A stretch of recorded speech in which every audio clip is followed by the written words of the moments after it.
यदि नामिने नमस्ते सरस्वती देवे गौरवाणी प्रचारिणे निर्विशेष शून्यवादी सतारिणे जय श्री कृष्ण चैतन्य प्रभु नित्यानंद श्री अद्वैत गदाधर श्रीवासादि गौर भक्त वृंद हरे कृष्णा कृष्ण कृष्ण हरे हरे हरे राम राम राम हरे हरे हरे कृष्णा कृष्ण कृष्ण हरे हरे हरे राम राम राम हरे हरे हरे कृष्णा कृष्ण कृष्ण हरे हरे हरे राम राम राम हरे हरे हरे कृष्ण प्रभु जी हरे कृष्ण माता जी हरे कृष्णा माता जी हरे कृष्णा प्रभु हरे कृष्णा வந்தோருக்கு எல்லாருக்கும் நமஸ்காரம். ஹரே கிருஷ்ணா மாதாஜி, ஹரே கிருஷ்ணா பிரபு. இன்னைக்கு அத்தியாயம் 3 கர்ம யோகம், செயலின் யோகத்தை பார்க்க போறோம். ரொம்ப அழகாக ஒரு அத்தியாயமே பார்த்துட்டு வரோம். முதல் அத்தியாயம் நம்மளுடைய செயலை பத்தி நம்ம தெரிஞ்சுக்கிட்டோம். நம்ம எப்படி பந்தப்படுறோம், என்ன மாதிரி விஷயம்னு சொல்லிட்டு நம்ம முதல் அத்தியாயத்துல நம்மளுடைய இயலாமை பத்தி நம்ம தெரிஞ்சுக்கிட்டோம். இரண்டாவது அத்தியாயத்துல பகவான் அதோட விளக்கத்தை ரொம்ப அழகா நமக்கு ஆத்ம தத்துவம், சாங்கிய தத்துவம், வர்ணாச தர்மம் மூலியமா நமக்கு சொல்லி கொடுத்தார். வர்ணாச தர்மத்தை நம்ம கொஞ்சம் தான் படிச்சோம். இந்த அத்தியாயத்துல அது விரிவா படிக்கலாம். அதே மாதிரி நாம அந்த ஞானம் கிடைச்சா பத்தாது, நமக்கு எப்படி செயல்படணும், கர்ம யோகம், அதாவது என்ன மாதிரி செயல்படணும், அந்த யோகத்தை பத்தி இந்த அத்தியாயம் மூலியமா ரொம்ப அழகா விளக்குறாரு. ஏன்னா ரொம்ப இம்பார்ட்டன்ட் அத்தியாயம். நாளைக்குள்ள அந்த 4வது அத்தியாயம் பாத்தீங்கன்னா அதை எப்படி நமக்கு ஞானம் கொடுக்குறாரு அந்த அத்தியாயத்துல. அதாவது செயல் என்ன பண்ணணும்னு 3வது அத்தியாயம். அந்த முதல் அத்தியாயத்துல என்ன பண்ணார், தத்துவத்தை சொன்னார். 2வது அத்தியாயத்துல 3வது அத்தியாயத்துல எப்படி செயல்படணும், தத்துவத்தை புரிஞ்சு எப்படி செயல்படணும்ன்றதை இதுல சொல்றார். 4வது ஞானத்தை கொடுக்கிறார். 5வது பக்தி கொடுக்கிறார். 6வது அஷ்டாங்க யோகத்தை எப்படி நாம யோக நிலையில செய்யணும். இந்த கர்ம யோகத்துல இந்த 6 அத்தியாயத்தையும் ஒரு சிறப்பா நம்ம கொடுத்துக்கிறார். முதல் அத்தியாயத்தை நம்ம புரிஞ்சுக்கிட்டோம் இல்லைங்களா, 2வது அத்தியாயத்தையும் புரிஞ்சுக்கிட்டோம். சோ இப்ப கர்ம யோகம் எப்படி நம்ம செயல்படும் நம்ம லைஃப்ல அப்படின்றத ரொம்ப அழகா இந்த அத்தியாயம் மூலியமா ஒரு ஸ்லோகம், ரொம்ப இம்பார்ட்டன்ட் ஸ்லோகம் இது. ஹரே கிருஷ்ணா. அதற்கு முன்னாடி இந்த நிகழ்ச்சி ஏற்படுத்த ஸ்ரீ ஸ்ரீ ராதா கோவிந்தா இஸ்கான் பெங்களூருக்கு நம்ம அனைவர் சார்பாக ஒரு சின்ன பிரார்த்தனையோட ஆரம்பிப்போம். जय श्री कृष्ण चैतन्य प्रभु नित्यानंद श्री अद्वैत गदाधर शिवासादि गौर भक्त वृंद की जय. हरे कृष्ण कृष्ण कृष्ण हरे हरे हरे राम राम राम हरे हरे. ओम सच्चिद. हरे कृष्ण. 2வது அத்தியாயத்துல நம்ம என்னென்ன படிச்சோன்றத ஒரு சின்ன கண்ணோட்டம் பார்த்துட்டு நாமும் இது உள்ள போயிடலாம். அதாவது இரக்கம், அதாவது முதல் அத்தியாயத்தோட 5 விதமான செயல்பாடு 28ல இருந்து 30வது பதம் வரைக்கும் பார்த்தோம் இல்லைங்களா. அதுல இரக்கம், இன்பமை, பாவச்செயல், குடும்ப பாரம்பரியம், இருமணம், அதை சம்பந்தப்பட்டு அதை பேஸ் பண்ணி இந்த பகவத்கீதையை ரொம்ப அழகா பகவான் கொண்டு வந்திருக்கிறார். இதுல பாத்தீங்கன்னா இந்த அத்தியாயத்துல 2வது அத்தியாயத்துல 11ல இருந்து 30வது பதம் வரைக்கும் அவர் என்ன சொன்னாரு, நான் உடல் அல்ல. அது நம்ம இது பாத்தீங்கன்னா நம்ம தான் சொல்றோம், அது நான் உடல் அல்லன்னு போய் இந்த உடல் நம்மளுடைய அல்ல அப்படின்னு நம்ம இது அழகா ரொம்ப அழகா ஆத்ம தத்துவம் மூலியமா நம்ம உணர்த்தினார். நம்ம எல்லாம் யாருன்னு பார்த்தா ஆத்மா தான். இந்த உடல் அழியக்கூடியதுல நிரந்தரமான உடல் கிடையாது இல்லையா. ஆனா நான் உடல் அல்ல அப்படின்ற சப்ஜெக்ட் மூலியமா ஆத்ம தத்துவத்தை 11ல இருந்து 30வது பதம் வரைக்கும் பார்த்தோம். 31ல இருந்து 37வது பதம் வரைக்கும் சொர்க்கம் அல்லது ராஜ்யம், அதாவது இன்பமே இல்லைன்னு சொன்னா இல்லைங்களா முதல் அத்தியாயத்துல அர்ஜுனன். அதுக்கு அழகா பகவான் என்ன சொல்றாரு, உன்னுடைய உன் கடமையை செய். உன் கடமையை செஞ்ச சொர்க்கமா இல்லாத ராஜ்யமான்றத அது உன்னுடைய கர்ம தகுந்த மாதிரி முடிவு வரும் அப்படின்றத ரொம்ப அழகா விளக்க கொடுத்தார். 31ல இருந்து 37 நம்ம கடமையை நம்ம சரிவர பண்ணணும் அப்படின்றது. அதே 33ல இருந்து 38 53ல பக்தி செயல்பாடு பாவமே அல்ல அப்படின்றாரு. பக்தி செயல்பாடு பாவமே, உன் கடமையை நீ பக்தி தகுந்த மாதிரி நீ செஞ்சினா கண்டிப்பா அது பாவமே கிடையாதுன்றத ரொம்ப அழகா விளக்கம் கொடுத்தார். 45 46, அதாவது இந்த அத்தியாயத்துல 24வது பதத்துல நம்ம குடும்ப பாரம்பரியம், அதாவது குடும்ப பாரம்பரியம் வர்ணாச தர்மம் மூலியமா, அது குடும்ப பாரம்பரியத்திலிருந்து நம்ம எப்படி வர்ணாச தர்மத்தை எப்படி ஃபாலோ பண்ணணுன்றதை ரொம்ப அழகா முன்மாதிரியாக இருங்கள் அப்படின்றத ரொம்ப அழகா சொல்லி கொடுத்தார். இருமணம், அதாவது கடைசியா 46வது பதத்துல முதல் அத்தியாயத்துல நம்ம கடைசி பதம் பார்த்தோம் இல்லைங்களா.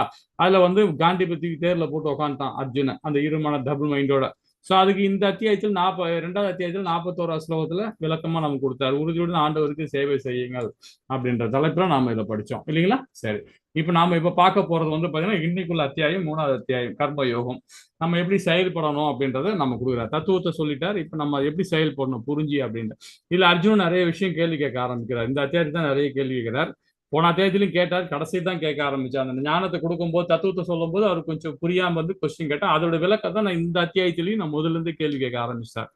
துரத்தல் அல்லது செயல் அதை பத்தி கேட்கிறார் அர்ஜுனன் 1ல இருந்து 2வது பதம் வரைக்கும். ஏகம்பதா, அதாவது பாத்தீங்கன்னா துரத்தல்னா நம்ம எப்படி, அதாவது அது நம்ம வந்து வர்ணாசிரமம் மூலியமா சொல்லி கொடுத்தாருங்களா. எந்த வயசுல நாம துறக்கணும், எந்த வயசுல நாம வந்து ஆக்டிவா இருக்கணும் அப்படின்றத நம்ம முதல் அத்தியாயத்துல பேசிக் தான் படிச்சோம். சோ அதை வந்து பேஸ் பண்ணி இதை வந்து அர்ஜுன் வந்து கேட்கிறான். துரத்தல்னா எப்படி, அதை சன்னியாசி ஆகிறதா இல்ல பக்தியை வந்து அதாவது பௌதிகத்தை துறக்கிறதா, அதை பத்தி கொஸ்டினா கேட்கிறார். அல்லது செயலா அப்படின்னு கேட்கிறார். அதுக்கு வந்து பகவான் வந்து நிஷ்காம கர்ம யுகத்திலும் ஞான யுகத்திலையும் பதில் கொடுக்கிறார். 3வது ஸ்லோகத்துல இருந்து 9வது ஸ்லோகம் வரைக்கும் கொடுக்கிறார். அதே மாதிரி கர்மகாண்டம் கர்மயோகம் கர்மகாண்டத்துல வந்து நம்ம கர்மியா செயல்படுறோமா இல்ல கர்ம யோகியா செயல்படுறோமான்றது கர்மகாண்டம் மூலியமா 10ல இருந்து 16வது பதம் வரைக்கும் ரொம்ப அழகா விளக்குறார். 17ல இருந்து 35வது பதம் வந்து எடுத்துக்காட்டு வழி நடத்துங்கள். நம்மளோட தனி மனித ஒழுக்கத்தை பத்தி இந்த அத்தியாயத்துல ரொம்ப விரிவா விடுவோம். ஏன்னா நம்மளுடைய கர்ம யோகத்துல அதுதான் மெயின் இம்பார்ட்டன். நம்ம வந்து நம்ம கணவரையோ மனைவியோ பிள்ளையோ பக்கத்து இருக்காரோ சமுதாயமோ நம்ம யாரையும் குறை சொல்லணும் அவசியமே இல்லை. நாம ஒழுக்கமா இருக்கணும், அதுதான் வழிகாட்டி இல்லைங்களா.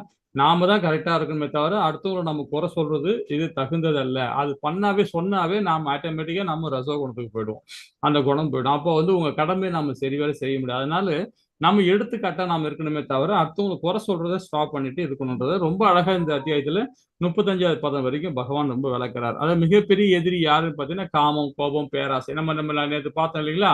அதோட மிகப்பெரிய எதிரின்னு பாத்தீங்கன்னா காமம் தான். காமம் தான் மிகப்பெரிய எதிரி. அது 3 வகையா பிரிக்கிறார் பகவான். அதுல இருந்து அதாவது அது பார்க்கலாம். புகையில் உள்ள அதாவது நெருப்புள்ள புகைன்னு சொல்ல அதுல ஒரு ஃபர்ஸ்ட் ஸ்டேஜ். செகண்ட் ஸ்டேஜ் வந்து கண்ணாடியில படிந்துள்ள ரசம் சொல்லும் இல்ல கரை. அது வந்து 3வது ஸ்டேஜ் தாய் வயிற்றுக்குள்ள இருக்கிற கரு. ஸோ இந்த 3 ஸ்டேஜ் காமத்தை பத்தி ரொம்ப அழகா விளக்கம் கொடுக்குறாரு. அது வந்து பாத்தீங்கன்னா 36ல இருந்து 43வது பதம் வரைக்கும் நம்ம அதை பத்தி விரிவா படிக்கலாம். ஓகேங்களா. இப்போ முதல் ஸ்லோகத்துல அர்ஜுனன் வந்து ரொம்ப அழகா கேள்வி கேட்க ஆரம்பிச்சிருக்கார். அதுக்கு முன்னாடி இந்த விளக்கம் பார்ப்போம். நேற்றுடன் நம்ம சொன்ன இதை பத்தி 5 விதமான குதிரைகள் சொல்லப்பட்டது. இந்த 5 விதமான குதிரைகள் பார்த்தீங்கன்னா கண்ணு, மூக்கு, காது, கை. இது வந்து நம்முடைய புலன்கள். இந்த புலன்கள் வந்து பாத்தீங்கன்னா ஒண்ணு போல இருந்தாதான், ஒரே செயல்ல போனாதான் வந்து பாத்தீங்கன்னா அந்த ரதம் கரெக்டான இடத்துல போய் சேரும். இல்லைன்னா ஒரு குதிரையும் ஒரு பக்கம் போச்சுன்னா அப்போ வந்து அந்த ஓட்டுறவரும் பாத்தீங்கன்னா அந்த சாரதி நிலை தடுமாறி தான் போவார் இல்லைங்களா. எந்த குதிரை எதுவும் கண்ட்ரோல் பண்ண முடியல, ஒரு குதிரை ஒரு பக்கம் போகுது இல்லைங்களா. அது போலதான் நம்ம உடல்ல இருக்கிற கண்ணு, மூக்கு, காது, கை, வாய் இது எல்லாமே வந்து பார்த்தீங்கன்னா புலன்கள் தான். அது செயல்பாடு தனித்தனியா செயல்பாடு ஆரம்பிச்சிச்சுன்னா அப்போ வந்து பாத்தீங்கன்னா நம்ம போக வேண்டிய இலக்கு வந்து நாம தடுமாற்றம் ஏற்படும் இல்லைங்களா. அந்த புலன்களை கண்ட்ரோல் பண்றது எதுன்னா இந்த கடிவாளம். அந்த குதிரையை கண்ட்ரோல் பண்றது கடிவாளம். அந்த கடிவாளன்றது மனம். அந்த மனதை கண்ட்ரோல் பண்ணுவோம் இல்லைங்களா. மனதை கண்ட்ரோல் பண்ணும்போது நுண்ணறிவு நம்மளுடைய மைண்டு, நம்மளுடைய அந்த மைண்டை வந்து கண்ட்ரோல் பண்ணணும். அப்பதான் நமக்கு வந்து பாத்தீங்கன்னா இதுக்கெல்லாம் பாத்தீங்கன்னா புலன்களோட உயர்ந்தது எதுன்னா மனம். மனதோட உயர்ந்தது எதுன்னு பாத்தீங்கன்னா நுண்ணறிவோட உயர்ந்தது எதுன்னு பாத்தீங்கன்னா நாம தான் ஆத்மா. இந்த ஆத்மா தான் உயர்ந்தது. இந்த உடல்ல உள்ள உயர்ந்ததுதான். இந்த இருக்கிற 7 செயல்பாடுமே பாத்தீங்கன்னா நாம என்ன நினைப்போம் பாத்தீங்கன்னா இது எல்லாமே நாம தான். இந்த உடல் சம்பந்தப்பட்ட செயல்பாடு இதை வந்து ரொம்ப அழகா நம்ம அழகா கொடுத்துருக்குறாங்க. இதை நம்ம வந்து போக போக ஒரு ஸ்லோகம் மூலியமா அது பகவான் ரொம்ப அழகா விளக்க போறார். அர்ஜுனன் வந்து ஒரு கேள்விக்கு ரொம்ப அழகா பகவான் விளக்க போறார். இப்ப அர்ஜுனன் கூறினான். இந்த ஃபர்ஸ்ட் ஸ்லோகம் ஆரம்பிக்கிறீங்களா. ஹரே கிருஷ்ணா மாதாஜி. हरे कृष्ण माताजी. अर्जुन उवाच जया यशि चेत् कर्मणस्ते मदा बुद्धिर्जनार्दन तत् किं कर्मणि घोरे मां नियोजयसि केशव. हरे कृष्ण. ஹரே கிருஷ்ணா. முதல் ஸ்லோகத்திலே பாருங்க அர்ஜுனன் கூறினான், ஜனார்த்தனனே, கேசவனே, புலநோக்கு செயல்களை விட புத்தி சிறந்தது என்றால் கோரமான இப்போரில் தாங்கள் என்னை பலவந்தமாக ஈடுபடுத்துவது ஏன் அப்படின்னு கேள்வி. நியாயமான கேள்விதான் இல்லைங்களா. என்ன சொல்றது பாருங்க, செயல்களோட புத்தி சிறந்தது அப்படின்றார். அப்போ எதுக்காக என்ன வந்து இந்த போர்ல வந்து என்ன செய்ய சொல்றீங்க, இது தேவையே இல்லையே அப்படின்ற மாதிரி அவர் கொஸ்டின் கேட்கிறார். அப்போ வந்து செயலை செய்ய மாட்டா துறக்கிறதா வேண்டாமா அப்படின்ற ஒரு கேள்விக்கு அவர் இங்க கொண்டு வரார். இந்த 3 ஸ்லோகத்தையும் வரிசையா படிச்சிருவோம், படிச்சுட்டு அது விளக்கம் கொடுப்போம். 2வது ஸ்லோகம் படிக்கலாம் மாதாஜி. ஹரே கிருஷ்ணா மாதாஜி, 2வது ஸ்லோகம். हरे कृष्ण प्रभु। ம் याश्मीरेणव वाक्येन बुद्धिं बुद्धिं मोहयस्विमि तत् एकं वद निश्चित्य येन शरेयो अहम् अप्नान्यम्। 2 வழிகளை ஒன்று போல கூறும் உமது அறிவுரையால் எனது புத்தி பேதலிக்கிறது. எனவே எனக்கு மிகவும் நன்மையானது எது என்பதை முடிவாக கூறுவீராக. 3வது ஸ்லோகம் படிச்சிருக்கேன் மாதாஜி. 3வது ஸ்லோகம், அதாவது வேண்டாம், இது நான் வேண்டாம், 3வது ஸ்லோகம் வேண்டாம், நான் இது முடிச்சுட்டு நான் அது 3வது ஸ்லோகம் போயிடலாம்.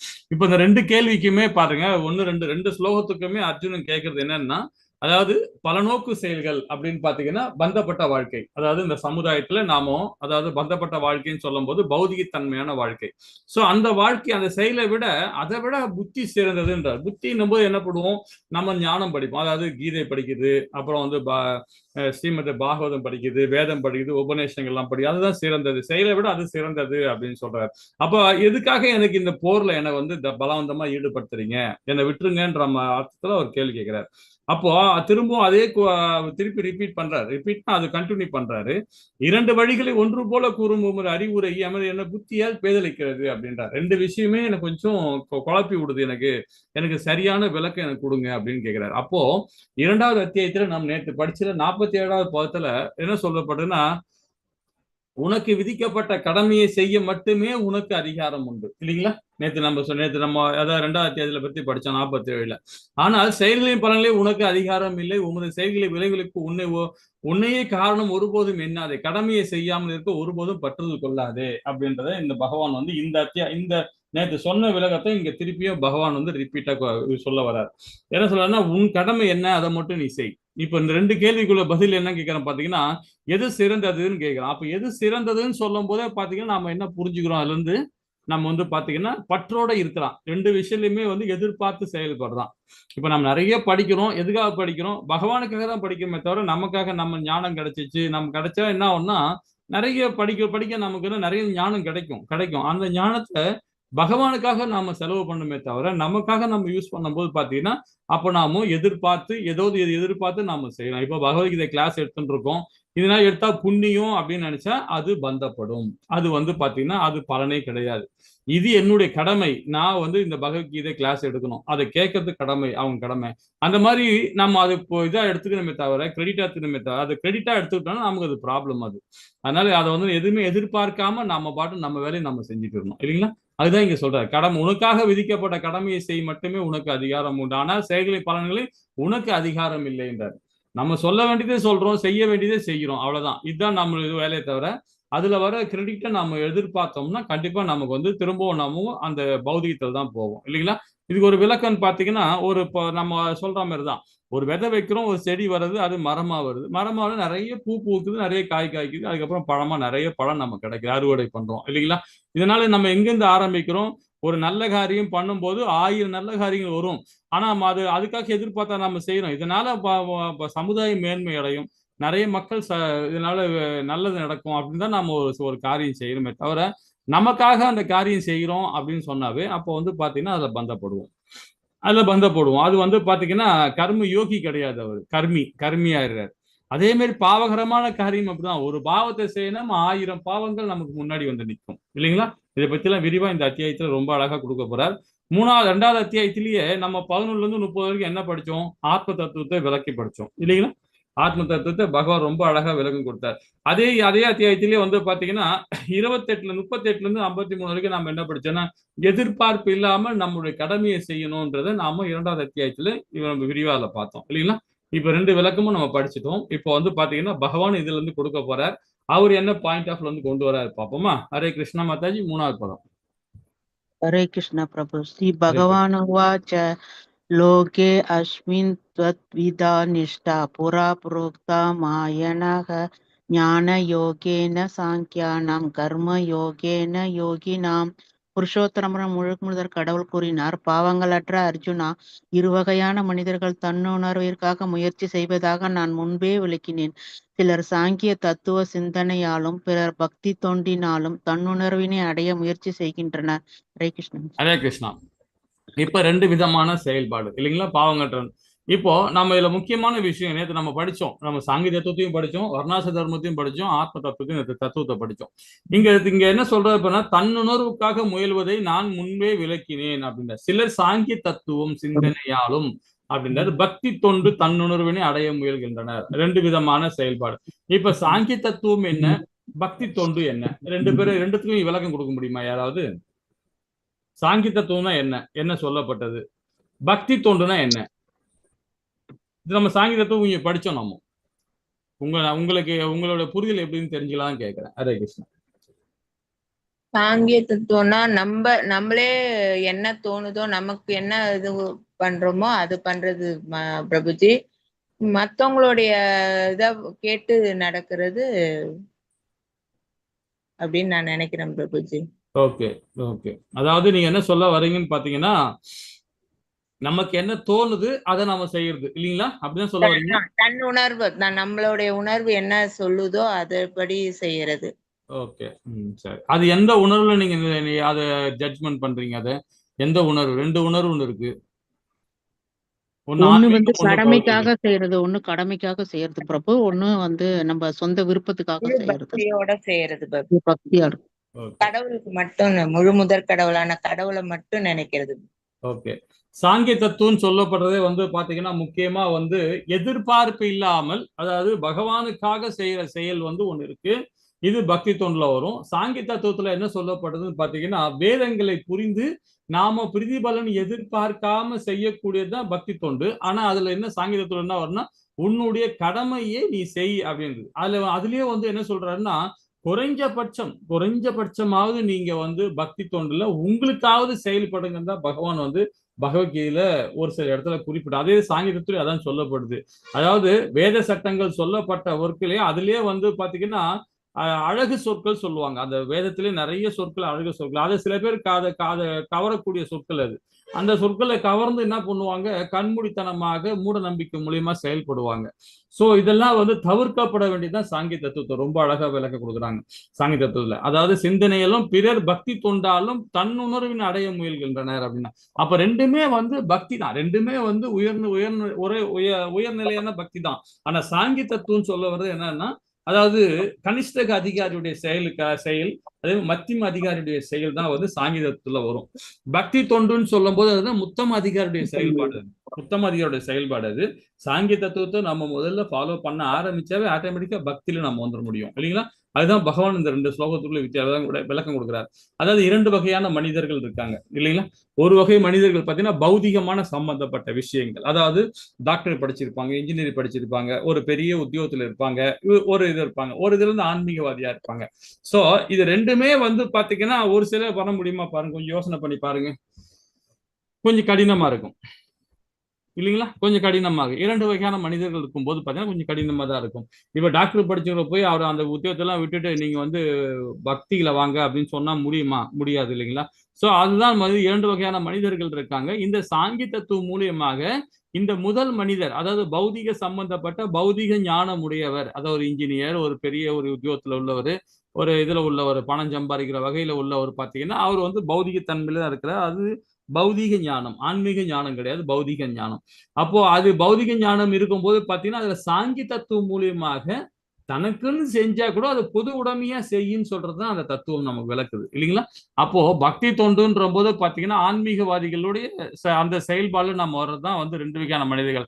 அப்போ மத தத்துவ ஞானமும் ஒன்றுக்கொன்று இந்த ரொம்ப இம்பார்ட்டன்ட். இதெல்லாம் பிலாசபி ரொம்ப உன்னிப்பா படிக்கணும். இது இங்க என்ன சொல்றது பாத்தீங்கன்னா, மதமும் தத்துவ ஞானமும் ஒன்றுக்கொன்று தொடர்புடையவை அப்படின்னு சொல்லப்படுது. அதாவது மதம் சொல்லும் போதே பாத்தீங்கன்னா நம்ம சனாதன தர்மம், சனாதன தர்மம் என்ன சொல்லுது அப்படின்னு பாத்தீங்கன்னா, எல்லா உயிர் வாழியும் ஒண்ணு. முக்கியமா சொல்றது எல்லா உயிர் வாழியும் ஒண்ணு அப்படின்னு சொல்லுது. அந்த பேஸ் பண்ணி நாம படிக்க ஆரம்பிச்சாவே போதும். தத்துவம் சொல்றதே பாத்தீங்கன்னா நம்ம நிறைய தத்துவங்கள் இருக்கு, உபநிஷங்கள் இருக்கு இல்லையா. இது எல்லாமே தத்துவம் தான். அந்த தத்துவத்துல பண்ணும்போது அந்த தத்துவ ஞானமும் சரி மதமும் சரி ஒன்றுக்கொன்று தொடர்புடையவை. அதை நம்ம புரிஞ்சுக்கணும். ஒரு ஒரு ஒரு ஒரு இது விஷயத்துல நம்ம புரிஞ்சுக்கும் போது பாத்தீங்கன்னா அது டிஃப்ரெண்ட் நம்ம வந்து விளக்க முடியும். இங்க என்ன சொல்றதுன்னா, தத்துவமற்ற மதம் வெறும் மன எழுச்சியே, தத்துவமற்ற மதம் வெறும் மன எழுச்சியே, மதம் மாற்ற தத்துவம் வெறும் மன கற்பனையாகும் அப்படின்னு சொல்லப்படுது. இப்போ நம்ம வந்து எல்லாம் இப்போ இங்க நம்மளோட நிறைய பேர் என்ன சொல்றாங்கன்னா, இஸ்கானோடைய போய் அதில் போய் படிக்க ஆரம்பிச்சிங்கனாவே உங்களை மதம் மாற்றம் பண்ணிடுவாங்க அப்படின்ற ஒரு தாட் வந்து இப்போ கொஞ்சம் வெளியே வந்துட்டு இருக்கு. நிறைய பேர் சொல்றாங்க. ஸோ அது வந்து பார்த்தீங்கன்னா அது அபத்தம்ன்றத புரிய மாட்டேங்குது. மதம் கிடையாது அது. நம்முடைய வாழ்வியல் புரிஞ்சுக்கிட்டு நாம செயல்படாம தனியா தெரிய ஆரம்பிச்சிடும். நாம தனியா தெரியும். நேற்று கூட ஒரு மாதாஜி வீட்டில் சொன்னாங்க, வீட்டில் நடக்கிற விஷயங்கள் சொன்னாங்க. இது மாதிரி நாங்கள் வந்து ஹரே கிருஷ்ணா மகாமந்திரம் ஜபிக்க ஆரம்பிச்சு வீட்டில் எல்லாரையும் கிருஷ்ணா ராதா கோவிந்தா அப்படின்னு சொன்னாவே எல்லாமே ஒரு மாதிரியே இதை பார்க்குறாங்க. அது மாதிரி முடியல எங்களால் அப்படின்ற மாதிரி சொன்னாங்க. ஏன்னா தனியா தெரிய ஆரம்பிச்சிடும். ஏன்னா கீதை படிக்கிறனால அந்த எல்லாமே பௌதிகத்தில் இருக்கிறாங்க இல்லையா, அது நான் படிக்கும்போது.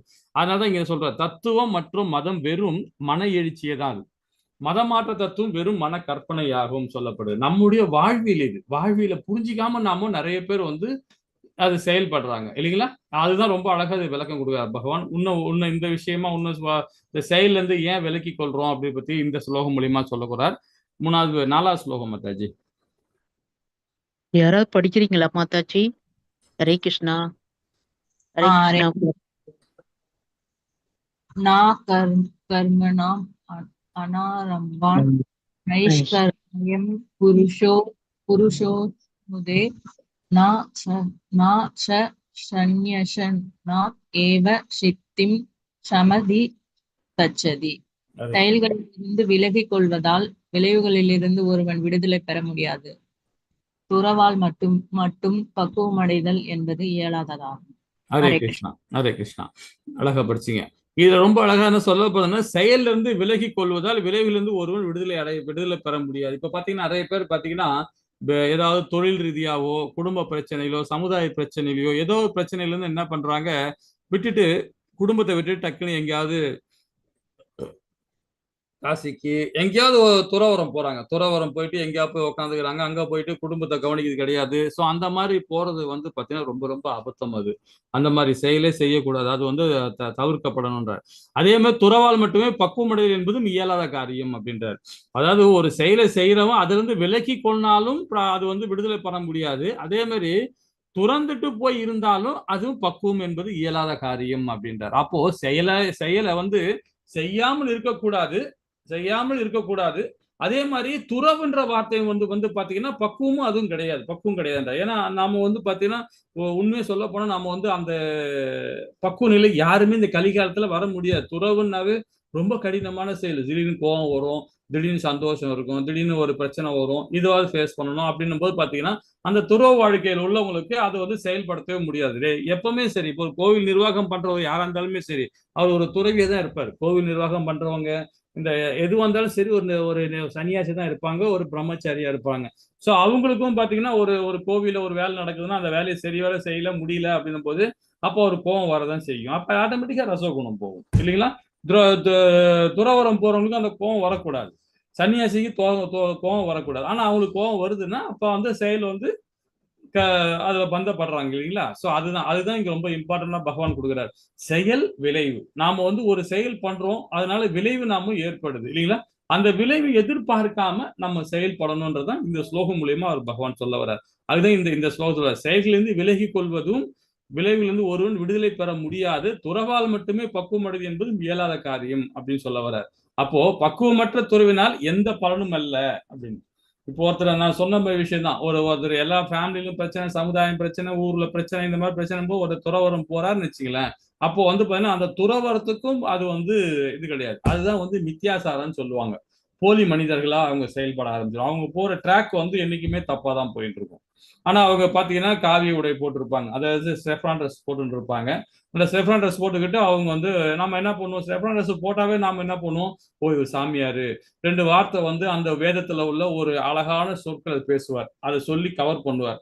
இந்த இந்த ஸ்லோகம் படிச்சு அதுல உள்ள ஒரு சில விஷயங்கள் சொல்லும் போது பாத்தீங்கன்னா அப்போ நாம அவர் மேல ஒரு ஈர்ப்பு வந்துடும் அவரை போய் ஃபாலோ பண்ண ஆரம்பிச்சிருவோம் இல்லைங்களா. சோ அது மாதிரி ஏகப்பட்ட போலி மனிதர்கள் நிறைய பேர் இருக்கிறாங்க. செப்ரான் ரசம் போட்டவங்க சாமியாராயிடுறாங்க. சோ அதெல்லாம் அது என்னைக்குமே ரொம்ப டேஞ்சர். ஆனால் அது அதாவது நம்மளுடைய சீட பரம்பரையில வர அந்த செப்ரான்டஸ் போறவங்களை மட்டும்தான் நாம பாத்தீங்கன்னா அவங்கள ஃபாலோ பண்ணணும் இல்லைங்களா. அப்ப இது ஒரு பக்கம். இரண்டாவது விதிக்கப்பட்ட கடமையை நோக்கம் ஒரு இதயத்தை தூய்மைப்படுத்துவதாகவும் சொல்லப்படும். நமக்கு விதிக்கப்பட்ட கடமை என்ன? நம்ம கர்மயோகத்துல படிச்ச மாதிரி, அதாவது கர்மயோகம்ல 2வது அத்தியாயத்துல நம்ம படிச்ச மாதிரிதான் ஆத்ம தத்துவத்தை சாங்கியத்தை குடும்பத்தானீங்களா. வர்ணாசிரமல என்ன சொன்னார்? உன் கடமை என்ன? நீ பிராமணனா, சத்திரியனா, வைசியனா, சூத்தியனா, உன் செயலால என்ன செய்யறியோ அதுதான் உன்னுடைய வர்ணம். அந்த வர்ண தகுந்த கடமையை நீ செய்கின்ற பகவான் இல்லைங்களா. அப்ப அதை செய்யும் போது நம்ம எதைய தூய்மை அடையும், உள்ளம் தூய்மை அடையும் இல்லைங்களா. அப்ப விதிக்கப்பட்ட கடமையை பற்றுதல் இன்றி படிப்படியாக முன்னேற்றம் அடையும். நம்ம என்ன செயல்படுறோமோ அதுக்கு ஒரு ஸ்டெப்பை தான் நம்ம பண்ண முடியும். எடுத்த உடனே ஆஹா ஓஹோ ஓஹோன்னு செய்ய முடியாது. இப்ப நிறைய விஷயங்கள் 2 3 நாள் நான் மாதாஜி கிட்ட ஷேர் பண்ணும்போது நிறைய விஷயங்கள் சொன்னாங்க. சோ அதுல இருந்து பார்க்கும்போது பாத்தீங்கன்னா நம்ம எடுத்த உடனே வீட்டுல ஹரே கிருஷ்ணா மகாமந்திர ஜபிங்கன்னு சொல்றதும் தப்பு. அது அந்த மாதிரி உடனே கொண்டு வரக்கூடாது. அவங்களை யாருமே கண்ட்ரோல் பண்ண. நீங்க அந்த வந்துட்டீங்கன்னா ஆட்டோமேட்டிக்கா அவங்கள வருவாங்க. நீங்க சொல்ல ஆரம்பிச்சா அது காதால அவங்க கேட்க ஆரம்பிச்சா வந்துருவாங்க. நாம அமைதியா கொஞ்ச நாளைக்கு 1 வருஷம் ஆகலாம், 2 வருஷம் ஆகலாம், ஏன் இந்த லைஃபை கூட ஆகலாம். அதை பத்தி நீங்க கவலையே படாதீங்க. நீ உங்களுடைய தனிப்பட்ட ஒழுக்கத்தை நீங்க ஃபாலோ பண்ணிட்டே இருங்க. அவங்க எப்படி வராங்களோ வரலையோ அதுதான் நம்மளுடைய இதா இருக்கணும் இல்லையா. அதுக்கு என்ன பண்ணும்? ஸ்டெப்பா தான் நம்ம போக முடியும். எடுத்த உடனே பெரிய ஆள் ஆகவும் முடியாது எல்லா விஷயத்திலுமே இல்லைங்களா. அதுதான் இங்க பக்தி வினோத் தாக்கூர் ரொம்ப அழகா நம்ம உபநிஷத்துல கொடுத்துருக்காரு.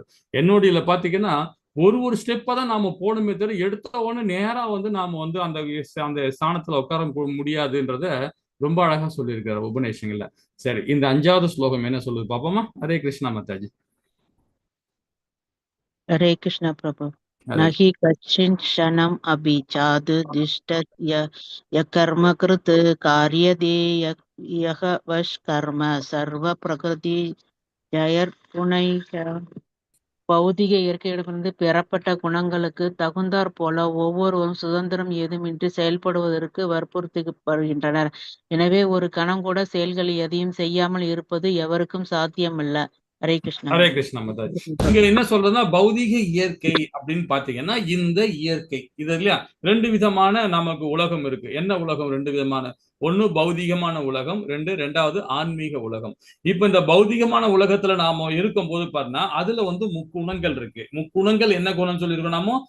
சத்துவ குணம், ரசோ குணம், தமோ குணம். சோ இந்த 3 குணங்களுக்கு தகுந்தாற்போல, அதாவது நல்லவன், கெட்டவன், கேடு கட்டவன், இந்த 3 குணத்திலையும் தகுந்தா போல ஒவ்வொரு சுதந்திரம் இன்றி எதுவுமின்றி செயல்படுவதற்கு வற்புறுத்தப்படுகின்றன. நான் நல்லவனாவே இருக்கிறேன் அப்படின்றது கூட அதுவும் ஆபத்து தான். எந்த நேரமும் பார்த்தீங்கன்னா கெட்டவனாக முடியும். எந்த நேரம் பார்த்தாலும் நமக்கு கேடு கெட்டவனும் ஆக முடியும். தமஸ்லயும் போக முடியும், ரசோலையும் போக முடியும், சத்துவத்திலையும் இருக்க முடியும். ஏன்னா அந்த குணங்கள் 3 குணமே அப்படிதான். ஏன்னா அவங்க சுதந்திரம் கொடுத்துருக்கு. சுதந்திரம் கொடுத்ததுனால அந்த சுதந்திரத்தை அவ என்ன பண்றாங்க? தப்பா யூஸ் பண்ணுவாங்க. இப்போ ஒண்ணு இல்ல, பகவத்கீதையை படிக்கிறோம், இன்னைக்கு கிளாஸ் வர முடியல அப்படின்னு பண்ணும்போது பாத்தீங்கன்னா அப்போ அந்த சுதந்திரம் அவனுக்கு கொடுத்துருக்கு இல்லைங்களா. ஆனாலும் அவங்க வர முடியலன்ற ஒரு காரணம், ஏதோ ஒரு காரணம் வச்சுக்கிறாங்க. அந்த காரணத்துக்காக வர முடியல அப்படின்றாங்க. அது பாத்தீங்கன்னா அப்போ அந்த அவங்களுடைய அதாவது தீர்மானம் அங்க இருந்து விலகுது இல்லைங்களா. அப்போ அந்த என்ன குணம்னு பாத்தீங்கன்னா அது ரசோ குணம். ஒரு எக்ஸாம்பிள் தான் நான் சொல்றேன் நான். அதனால கிளாஸ்ல வராதவங்க எல்லாமே ரசோ குணம்னு சொல்லக்கூடாது. ஒரு எக்ஸாம்பிள் சொல்ல வரேன். சோ அதே மாதிரிதான் எல்லா விஷயங்களுமே பாருங்க, அந்த சுதந்திரம் நம்ம கொடுத்தனால்தான் நாம அதை நாம மிஸ்யூஸ் பண்றோம். அந்த மிஸ்யூஸ் தான் என்ன சொல்றது? குணங்கள் சொல்றது. அதுதான் சத்துவ குணம், ரசோ குணம், தமோ. நாம உறுதி கிடையாது நம்ம கிட்ட. அந்த உறுதித்தன்மை இல்லாம இருக்கிறதுக்கு காரணம் அந்த சுதந்திரம் பகவான் கொடுத்துறாரு. ஒரு கண்டிப்பு கிடையாது நம்ம கிட்ட, கண்டிப்பு கிடையாது. ஏன்னா நம்மளுடைய எல்லாமே பகவானுடைய அம்சம், பகவானுடைய செல்ல பிள்ளைகள். நாம அந்த சுதந்திரத்துல நாம தவறான செயல்ல பண்ணக்கூடாதுன்னு தான் பகவான் சொல்ல வர. இயற்கை, அதாவது பௌதீக இயற்கை பெறப்பட்ட குணங்கள் தகுந்தாற்போல் ஒவ்வொரு சுதந்திரம் எதுவின்றி செயல்படுத்த வற்புறுத்தப்பட. ஏன்னா அந்த குணம், அந்த மாய, அது நம்மள அதை கண்ட்ரோல் பண்ணும். எனவே ஒரு கணம் கூட செயல்கள் எதையும் செய்யாமல் இருப்பது எவருக்கும் சாத்தியமே அல்லன்றார். அப்போ அந்த 3 குணமும் ஏதாவது ஒரு செயல் நம்மள செய்ய வச்சுன்னு தான் இருக்கும். அது நம்ம சைலண்டா இருந்தா கூட சரி, அப்போ ஏன் நம்ம சைலண்டா இருக்கிறோம்? இது சரியில்லையே அப்படின்னு ஒரு குணம் வரும் இல்லைங்களா.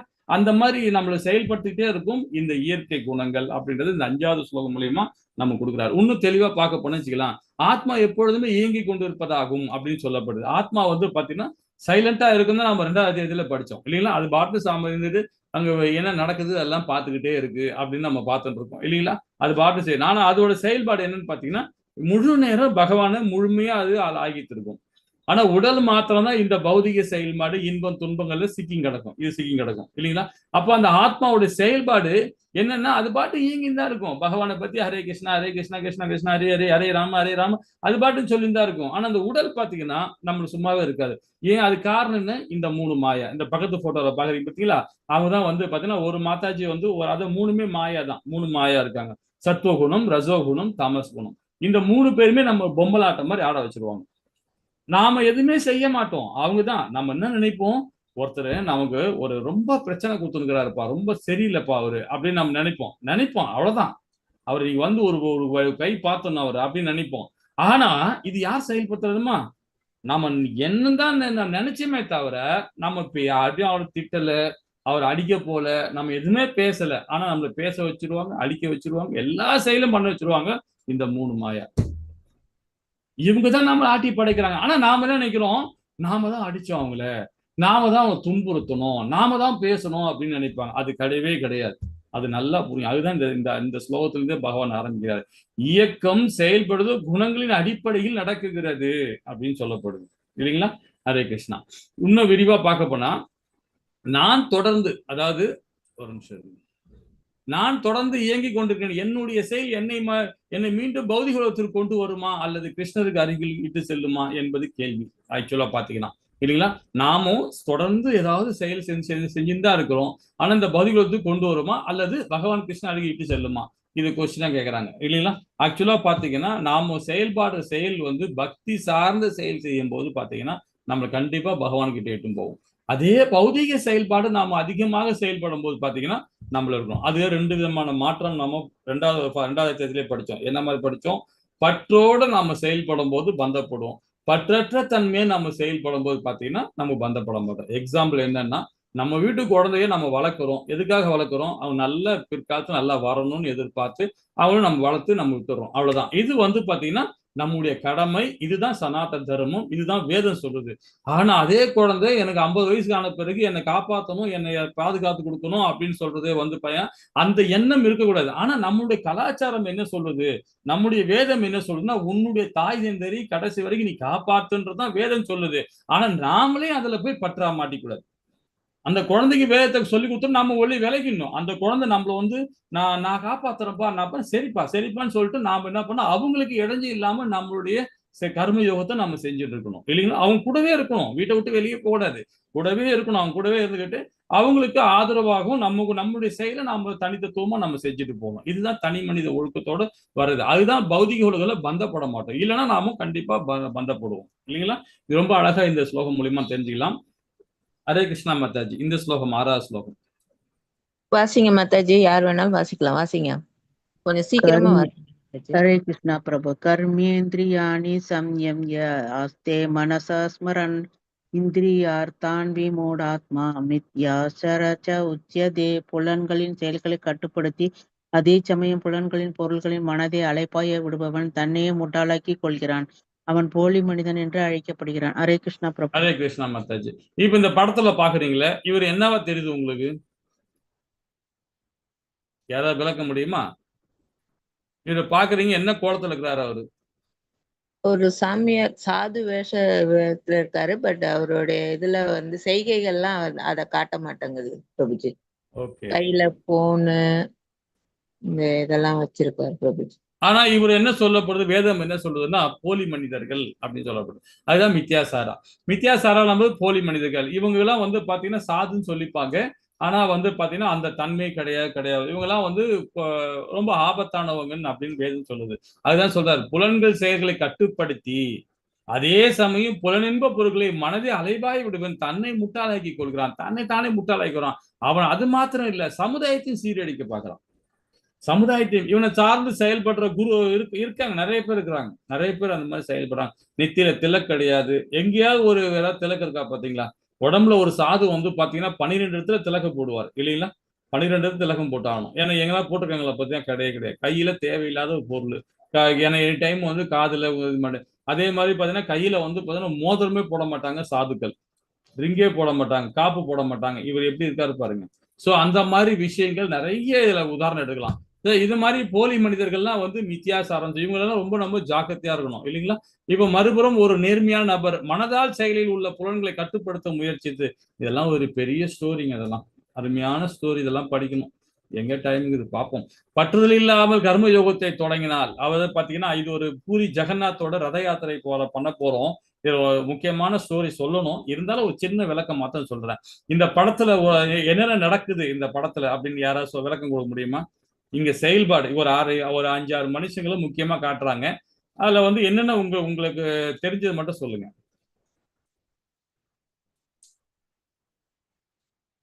இது வந்து இது ஊர்வலமா எடுத்துட்டு வராங்க. இந்த ரத யாத்திரை மாதிரி இப்ப நடக்க போறது மாதிரி தூய்மைப்படுத்துறாங்க. தூய்மைப்படுத்திட்டு இருக்கிறாங்க. அங்க இருக்கிறவங்க எல்லாரும் வர வர எல்லாத்தையும் கிளீன் பண்ணிட்டு இருக்கிறாங்க. சேவை பண்ணிட்டு இருக்கிறாங்க சாமி வர்றது. சரி சரி. இப்போ வந்து பாத்தீங்கன்னா நமக்கு உங்களுக்கு தெரிஞ்சது நீங்க சொல்றீங்க. ரத யாத்திரை இதுல கலந்துருக்கீங்களா? நான் கலந்துக்கல. இல்ல நான் கலந்துக்கல பிரபு. ஓகே. திருநெல்வேலி ஒரு மட்டும் வரும்போது கலந்துருக்கேன் பிரபுஜி. ஓ சரி சரி. அப்ப இந்த மாதிரி கிளீன் பண்றவங்க யாராவது இருந்தாங்களா? இல்ல பிரபுஜி. ஓ சரி. இது வந்து பாத்தீங்கன்னா கலிங்கத்து மன்னர் ஒரு பெரிய ஒரு ராஜா. அதாவது அந்த சேரத்து அந்த தேசத்துக்குள்ள மகாராஜா. அவர் என்ன பண்ணுவாருன்னா அந்த தூய்மை பணி அவர் தான் செய்வார். இந்த ரதம் கிளம்பும் போது ஜெகநாத் கிளம்புறாரு, பாலதேவர் கிளம்புறாரு, சுபத்ரா தாய் கிளம்புறாங்கன்னா அங்க வந்து இது மாதிரி தூய்மைப்படுத்துவாங்க. அது யார் பண்ணுவாருன்னா சத்திரிய வம்சத்துல உள்ளவங்க தான் பண்ணுவாங்க. அதே மாதிரி பகவானை தூக்கி போறவங்க யாருன்னு பாத்தீங்கன்னா ஒரு மலைவாசி தான் வந்து அவங்க தொட்டாதான் அந்த சிலை வந்து கிளம்பும். இல்லைன்னா இவங்க ராஜா தொட்டோ இல்ல பெரிய செல்வந்த தொட்டோ அந்த சிலை எழும்பவே முடியாது. அந்த மரத்தை மரம் வந்து சாதாரண தக்கையதான் இருக்கும். கடல்ல மிதந்து வந்த மரம் அது. அந்த மரத்தை யாராலுமே தூக்க முடியாது. ஆனா அவன் மட்டும்தான் தூக்க முடியும். யாரு? அந்த வேடன் மட்டும்தான் தூக்க முடியும். ஏன்னா அது ஒரு பெரிய கதை. அது நான் ஃப்ரீயா இருக்கும்போது அந்த கதையை சொல்றேன். ஏன்னா வந்து பாத்தீங்கன்னா ஜெகநாத் வந்து அதுதான் சொன்னார். பகவான் வந்து சொன்னது என்னன்னு பாத்தீங்கன்னா என்ன வந்து அதாவது ஒரு மலைவாசி வந்து அந்த மலைவாசி அதாவது வேடன் அந்த வேடன் வந்து என்னை தொட்டு என்னை இது பண்ணாதான் நான் வெளியே வருவேன் அப்படின்னு பகவான் சொல்றாரு. அதனாலதான் வந்து இப்ப ரத யாத்திரை பண்ணும்போது அவங்க வந்துதான் முதல் தேரை வந்து இழுப்பாங்க. அந்த தேர் ரதையை தொடுறது அவங்க அந்த வம்சம் தான் தொடும். தொட்டாதான் தேர் கிளம்பு. எல்லாம் தேர் கிளம்பாது. நிறைய உயிர் பலி கொடுக்கும். எதிர்மறையா செய்யும்போது நிறைய உயிர் பலி கொடுக்கும். அந்த மாதிரி இருக்கும். அதே மாதிரி இதை வந்து கிளீன் பண்றது யாருன்னா அதாவது பகவான் வந்து அதாவது ஜாதி மதம் பார்க்காம ஒரு மலைவாழ் மக்களுக்காக ஒரு முக்கியத்துவம் கொடுக்கும்போது நான் தான் நான் எவ்வளவு பெரிய கலிங்கத்து ராஜான்னு சொல்றாங்க. பெரிய பெரிய மன்னர் நாங்க. அவன் செய்யற வேலை தூய்மை பண்ணி நான் பண்றேன் அப்படின்னு சொல்லிட்டு மன்னர் இறங்கி தூய்மை பண்ணி பண்றாரு. அது மாதிரி ஒரு ரத யாத்திரை போகும்போது எல்லா மாதாஜியும் பிரபுஜியும் அவங்களால முடிஞ்ச வரைக்கும் ஒரு ஸ்டிக் எடுத்து நீங்க கிளீன் பண்ணிட்டு வச்சுங்களேன். அதுதான் ரொம்ப சேவை. ரொம்ப அழகான சேவை. அதுதான் பகவான் வரும்போது ரத யாத்திரை பண்ணும்போது அவங்கவுங்க சில மாதாஜி என்ன பண்ணுவாங்க, ரோடை சுத்தப்படுத்திட்டு அங்க தண்ணி தெளிச்சுட்டு கோலம் போடுவாங்க. இப்ப நாம ரத யாத்திரை 16ஆம் தேதி பண்ண போறோம் பாருங்க. அந்த பண்ணும்போது பாருங்க நிறைய மாதாஜி ஆர்வமா வருவாங்க. ஏன்னா வந்து ஒரு கலிங்கத்து மகாராஜா, ஒரு பெரிய மகாராஜா. அவர் வந்து என்ன பண்றாரு, இந்த கிளீனிங் பண்றாரு. ஏன்னா அவங்கதான் வந்து துப்புரவு பணியாளர்கள், அந்த ஆதிவாசிகள். அவங்க சொட்டாதான் பகவானே கிளம்புறாம்போது நான் தான் ஏமாத்துறோம் அப்படின்றாரு. எது சொல்றேன்னா மனதால் செயல் உள்ள புலன்களை கட்டுப்படுத்த முயற்சித்து பட்டுதல் இல்லாமல் கர்மயோகத்தை தொடங்கினால் போதும். கண்டிப்பாக நமக்கு பக்தி மேல்மை அடையும் இல்லைங்களா? அப்போ துறவி மற்றும் குடும்பஸ்தர்கள் இங்க விஷயம் பாருங்க. இதுல பாருங்க, ஏமாற்றுறவர்கள் போலி மனிதர்கள் வித்தியாசாரா இல்லைங்களா? அதாவது செயற்கையான துறவு கண்டிக்கப்படுகிறது. செயற்கையான துறவு வந்து உண்மையிலே இப்ப செயற்கை துறவுனா 45 வயசு கூட ஆகல, 35 வயசு கூட ஆகல, உடனே அவர் என்ன பண்றாரு, வீட்டை விட்டு அவர் கல்யாணம் பண்ணிக்கிட்டாரு, திருமணம் பண்ணிக்கிட்டு குழந்தையும் பெற்றுக்கிட்டாரு. நான் சன்னியாசியா போறேன்னு வீட்டுல ஏதாவது கோயில போய் உட்காந்துட்டாருன்னு வச்சுங்களேன். அது உண்மையான துறவு? அது செயற்கை. எதுக்கோ ஒன்று விஷயத்துக்காக இங்க வந்து உட்காந்து கிடக்குறாங்க. நிறைய பேர் அது மாதிரி இருக்கிறாங்க. அது உண்மையிலே கண்டிக்கப்பட. உன்னுடைய என்ன 45 வயசு இல்ல 50 வயசு ஆச்சா, உன் கடமையெல்லாம் முடிச்சிட்டியா, வந்து கோவில்ல வந்து சேவை பண்ணு. இல்ல நீ ஏதாவது ராமேஸ்வரம் எங்கேயாவது இடத்துக்கு போ. அது வந்து பிரச்சனை இல்லை. உன் கடமையை சரிவர செஞ்சுட்டு முடிச்சுட்டு போகணும். அதுதான் உண்மையான துறவு. செயற்கை துறவு கண்டிக்கப்படுகிறது வேதத்துல. கண்டிக்கப்படுகிறது. துறவி வந்து அது மாதிரி ஆகக்கூடாது. நம்மளோட குடும்பத்துல வந்து 48 50 வயசு ஆச்சுனாவே நாம என்ன பண்ணணும், வீட்டோட இருந்து 4 காசு சம்பாரிச்சுட்டு குழந்தைகளுக்கு ஏதாவது கொடுக்க பார்த்துக்கிட்டு அவங்களுடைய தயவு இல்லாம நாம பற்றற்ற தன்மையை நாம குடும்பத்தோட நாம இருக்கணும். அதுதான் ரொம்ப இம்பார்ட்டன்ட். ஏன்னா அந்த மாதிரி இருந்தாதான் பிறவி நாம இறக்கும் தருவாயில கூட அந்த குழந்தைகள் நம்ம சரிவர பார்த்துக்க முடியும். இது நான் அது கூட எதிர்பார்க்க கூடாது. நம்ம அது கூட எதிர்பார்க்க கூடாது. பகவான் மேல நம்பிக்கை வைக்கிறவங்க கண்டிப்பா எதிர்பார்க்கவே மாட்டாங்க. பகவான் பார்த்துப்பார். பகவான் மேல நம்ம உரையிட்டே இருந்தாவே போதும், அது பாட்டுப்படி நடக்கும் இல்லைங்களா? சரி, இங்க வந்து குடும்ப வாழ்வில் இருப்பவர் போலி சன்னியாசியை விட மேலானவர்.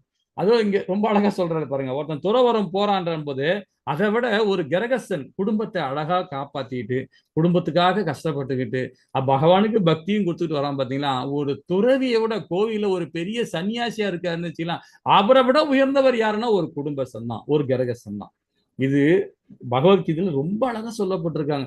எல்லா வேதங்களும் ரொம்ப அழகா சொல்லப்பட்டிருக்காங்க இல்லைங்களா?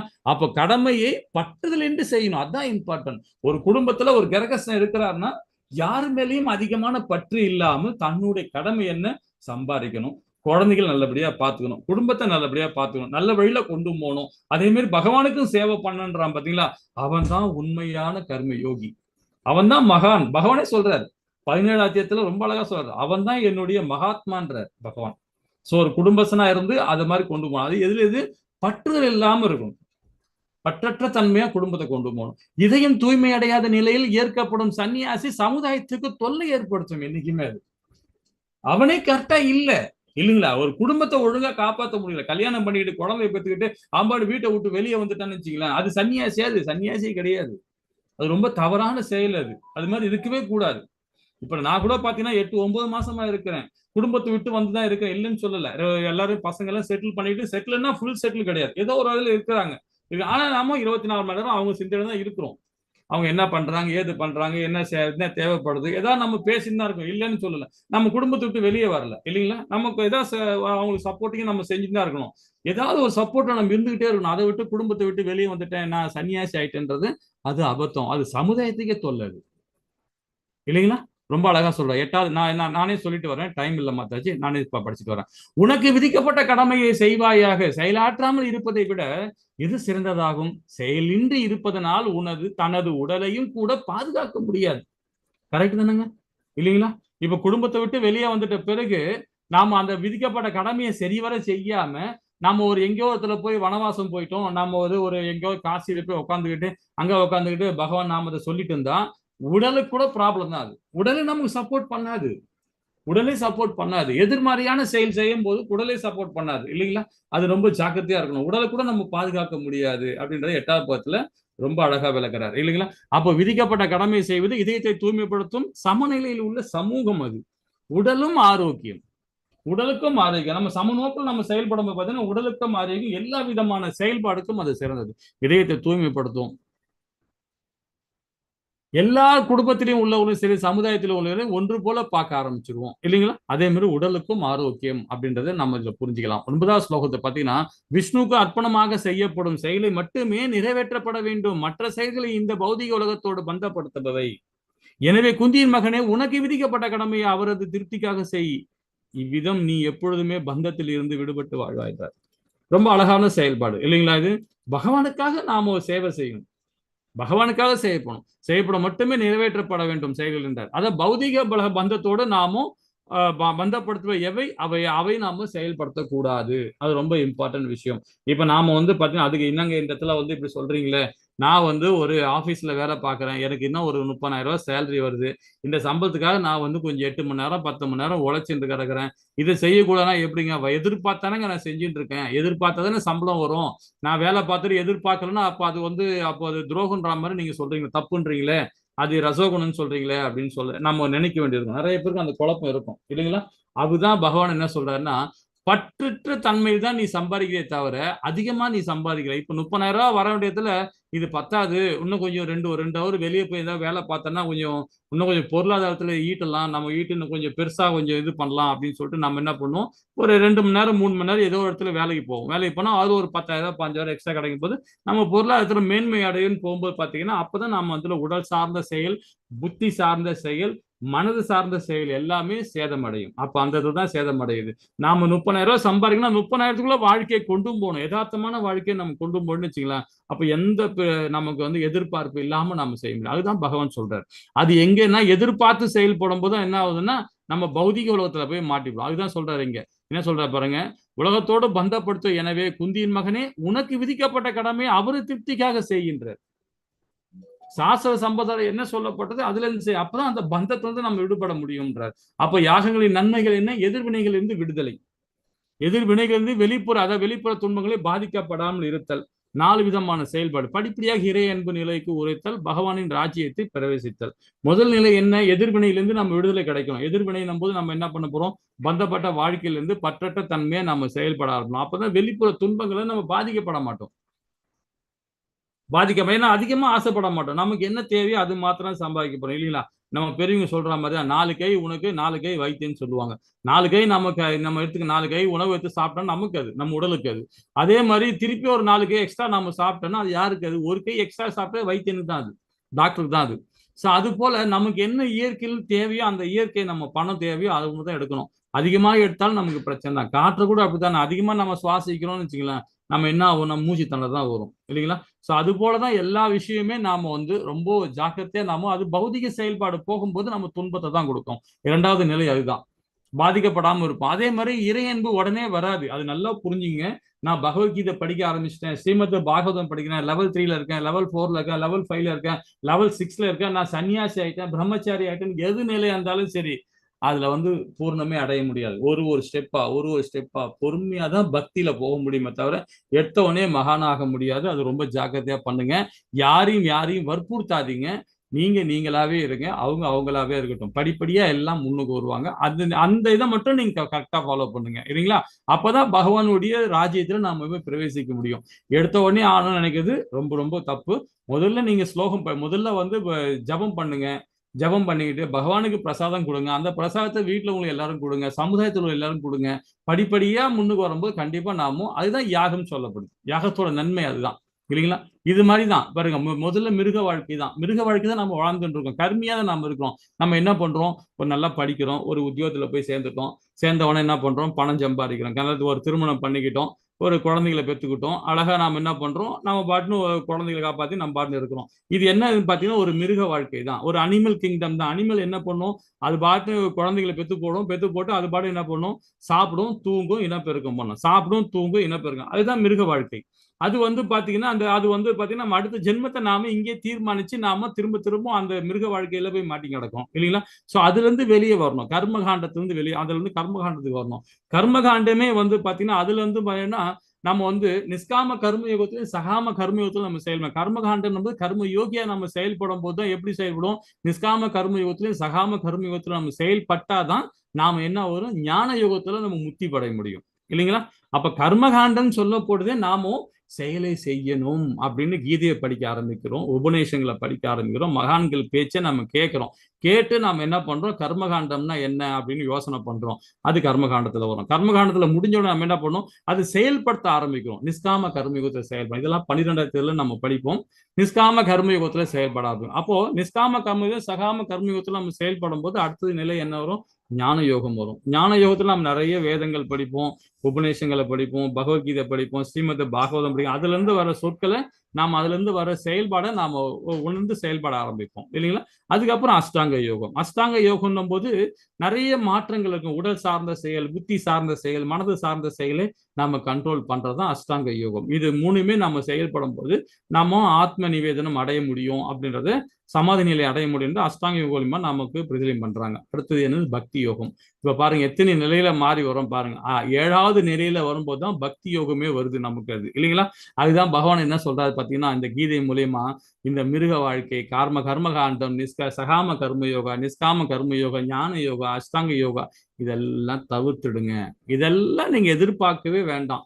வேற ஒரு லிப்ட்ல ஏறி நின்றுட்டு உக்காந்துக்கிட்டு, லிப்ட்ல ஏறி நின்றுகிட்டு ஒரு பட்டனு பக்தி யோகம்ன்ற ஒரு பட்டனை அமுக்குனீங்கன்னா போதும், நேரம் நம்ம பகவான் லோகம் தான். ஏன் சொல்ல வரேன்னா இந்த கலியுகத்துக்கு அதுதான் சிறந்தது. பகவானுடைய ஹரிநாமம் தான் சிறந்தது. பகவான் நாமம் சில பேருக்கு கிருஷ்ணான்னு சொல்லுவாங்க, சில பேர் கோவிந்தான்னு சொல்ல போறாங்க, சில பேர் மாதவான்னு சொல்லுவாங்க, சில கேசவான்னு சொல்லுவாங்க, இல்ல ஹரிஹரான்னு சொல்லுவாங்க. பகவான் நாமத்தை எந்த வகையில யார் வேணும் சொல்லலாம். அந்தந்த நாமத்தை சொல்லி பகவானுடைய பக்தியில கலந்து போனீங்கன்னா போதும், அழகா போக முடியும். இந்த மாதிரி ஸ்டெப்ல நம்ம வரணும்னு அவசியம் கூட இல்லை. புரியுதுங்களா? ஏன்னா முன்னாடிதான் ஒரு இது முந்தின ஸ்லோகம் படிப்படியா தான் பக்தியில போக முடியும்னு சொன்னாரு. இங்க வந்து இது மாதிரி சொல்றாரு. என்ன எதுக்கு சொல்ல வரேன்னா, அதுதான் வந்து உபநிஷங்களை சொல்லப்படும். இந்த கலிகாலத்துக்கு இந்த ஸ்டெப் எல்லாம் தாண்டி வர்றது கடினம். அஷ்டாங்க யோகத்தை பண்ணா யோகம் பண்றது. இங்கோட ஒரு யோகா டீச்சர் வருவாங்க, ரெகுலரா வந்து என்கிட்ட வந்து பூ வாங்கி போவாங்க, மாலை வாங்கி போவாங்க. நான் நைட்டு கொடுக்கும்போது அப்போ அவங்க சொல்லுவாங்க, நான் யோகா டீச்சருங்க, நாளைக்கு யோகா நான் நிறைய கிளாஸ் எடுக்க போறேன், எனக்கு வந்து ஆசீர்வாதம் பண்ணுங்க, எனக்கு பகவானுடைய கிருஷ்ணா மாலை எனக்கு கொடுங்க அப்படின்னு சொல்லுவாங்க. நான் மாலை தரமா தரதை பத்தி இல்லை, நீ செய்யற செயல் வந்து அது வந்து பகவத்கீதை படிச்சிருக்கியான்னு கேட்டேன். படிச்சிருக்கேன் பிரபுஜி. நாங்க புரிஞ்சுக்கிட்டு நீங்க திருப்பி இந்த மாதிரி யோகால போறீங்களே, அஷ்டாங்கத்துல பண்ணக்கூடாதுன்னு. இல்ல அதனால நிறைய பேர் வந்து கேட்கறாங்க, அதனால நான் பண்ணி கொடுக்குறேன் அப்படின்றாங்க. ஸோ அது வந்து அவங்க ஒரு ஃபேஷனா பண்ணிட்டு இருக்காங்க, பணத்துக்காக பண்ணிட்டு இருக்காங்க. இருந்தாலும் இங்க ஒரு பக்தியும் வந்து பகவான் கிட்ட வந்து பக்தியும் பண்ணிட்டு இருக்காங்க இல்லைங்களா? ஸோ இது மாதிரி இடைப்பட்ட இரு மனதோடு அவங்க செயல்படுறாங்க. அது எதுக்கு சொல்ல வரேன்னு பாத்தீங்கன்னா, நமக்கு இந்த அஷ்டாங்க யோகம், ஞான யோகம், நிஷ்காம கர்ம யோகம், சகாம கர்ம யோகம், கர்மகாண்டம், இந்த இதெல்லாம் நாம செயல்படுறதோட டைரக்டா பகவானுக்கு ஹரிநாமத்தை சொன்னா போதும், நம்மளை பக்குவப்படுத்தி படிப்படியாக நாம அந்த நிலைக்கு வர முடியும். இந்த நிலைக்கு நாம போக முடியலனாலும் பரவாயில்ல, ஹரே கிருஷ்ணா மகாமந்திரம் ஜபிக்க நாம வந்து பாத்தீங்கன்னா நிறைய மாற்றங்கள் நமக்குள்ள ஏற்படும். படைப்பின் ஆரம்பத்தில் மனித குலங்களும் தேவர்களும் விஷ்ணுக்கான யாகங்களை சேர்ந்து அனுப்பிய பிரஜாபதி யாகங்களை செய்து சுகமாக இருங்கள், ஏனெனில் மகிழ்ச்சியான வாழ்விற்கும் முக்திக்கும் தேவையான அனைத்தும் இந்த யாகங்களின் அடைய பெறும் என்று கூறி அவர்கள் நினைப்பினார். இது ரொம்ப அழகான இடம். இது பார்த்தீங்கன்னா நம்ம இது 4வது அத்தியாயத்துல விரிவா, நாளைக்குள்ள அத்தியாயத்துல, அதாவது 4வது அத்தியாயத்துல இதை பத்தி நம்ம விரிவா படிப்போம். இருந்தாலும் இந்த இடத்துல சொல்ல வரேன். ஏன்னா படைப்பின் ஆரம்பத்தில் 3 விதமான விஷ்ணுகளை படைக்கிறார் பகவான் இல்லைங்களா? 3 விதமான விஷ்ணுகள். அந்த விஷ்ணு ஒரு விஷ்ணு என்ன பண்றாரு, கார்போகோதேசாய் விஷ்ணு என்ன பண்றாரு, பிரம்மாவை படைக்கிறார். பிரம்மா என்ன பண்றாரு, சனத்குமார். நான் சிம்பிளா சொல்றேன், நாளைக்கு விரிவா படிக்கலாம், அந்த அத்தியாயத்துல விரிவா படிக்கலாம். சனத்குமாரை படைக்கிறார், தன்னுடைய 4 புதல்வர்களை படைக்கிறார்.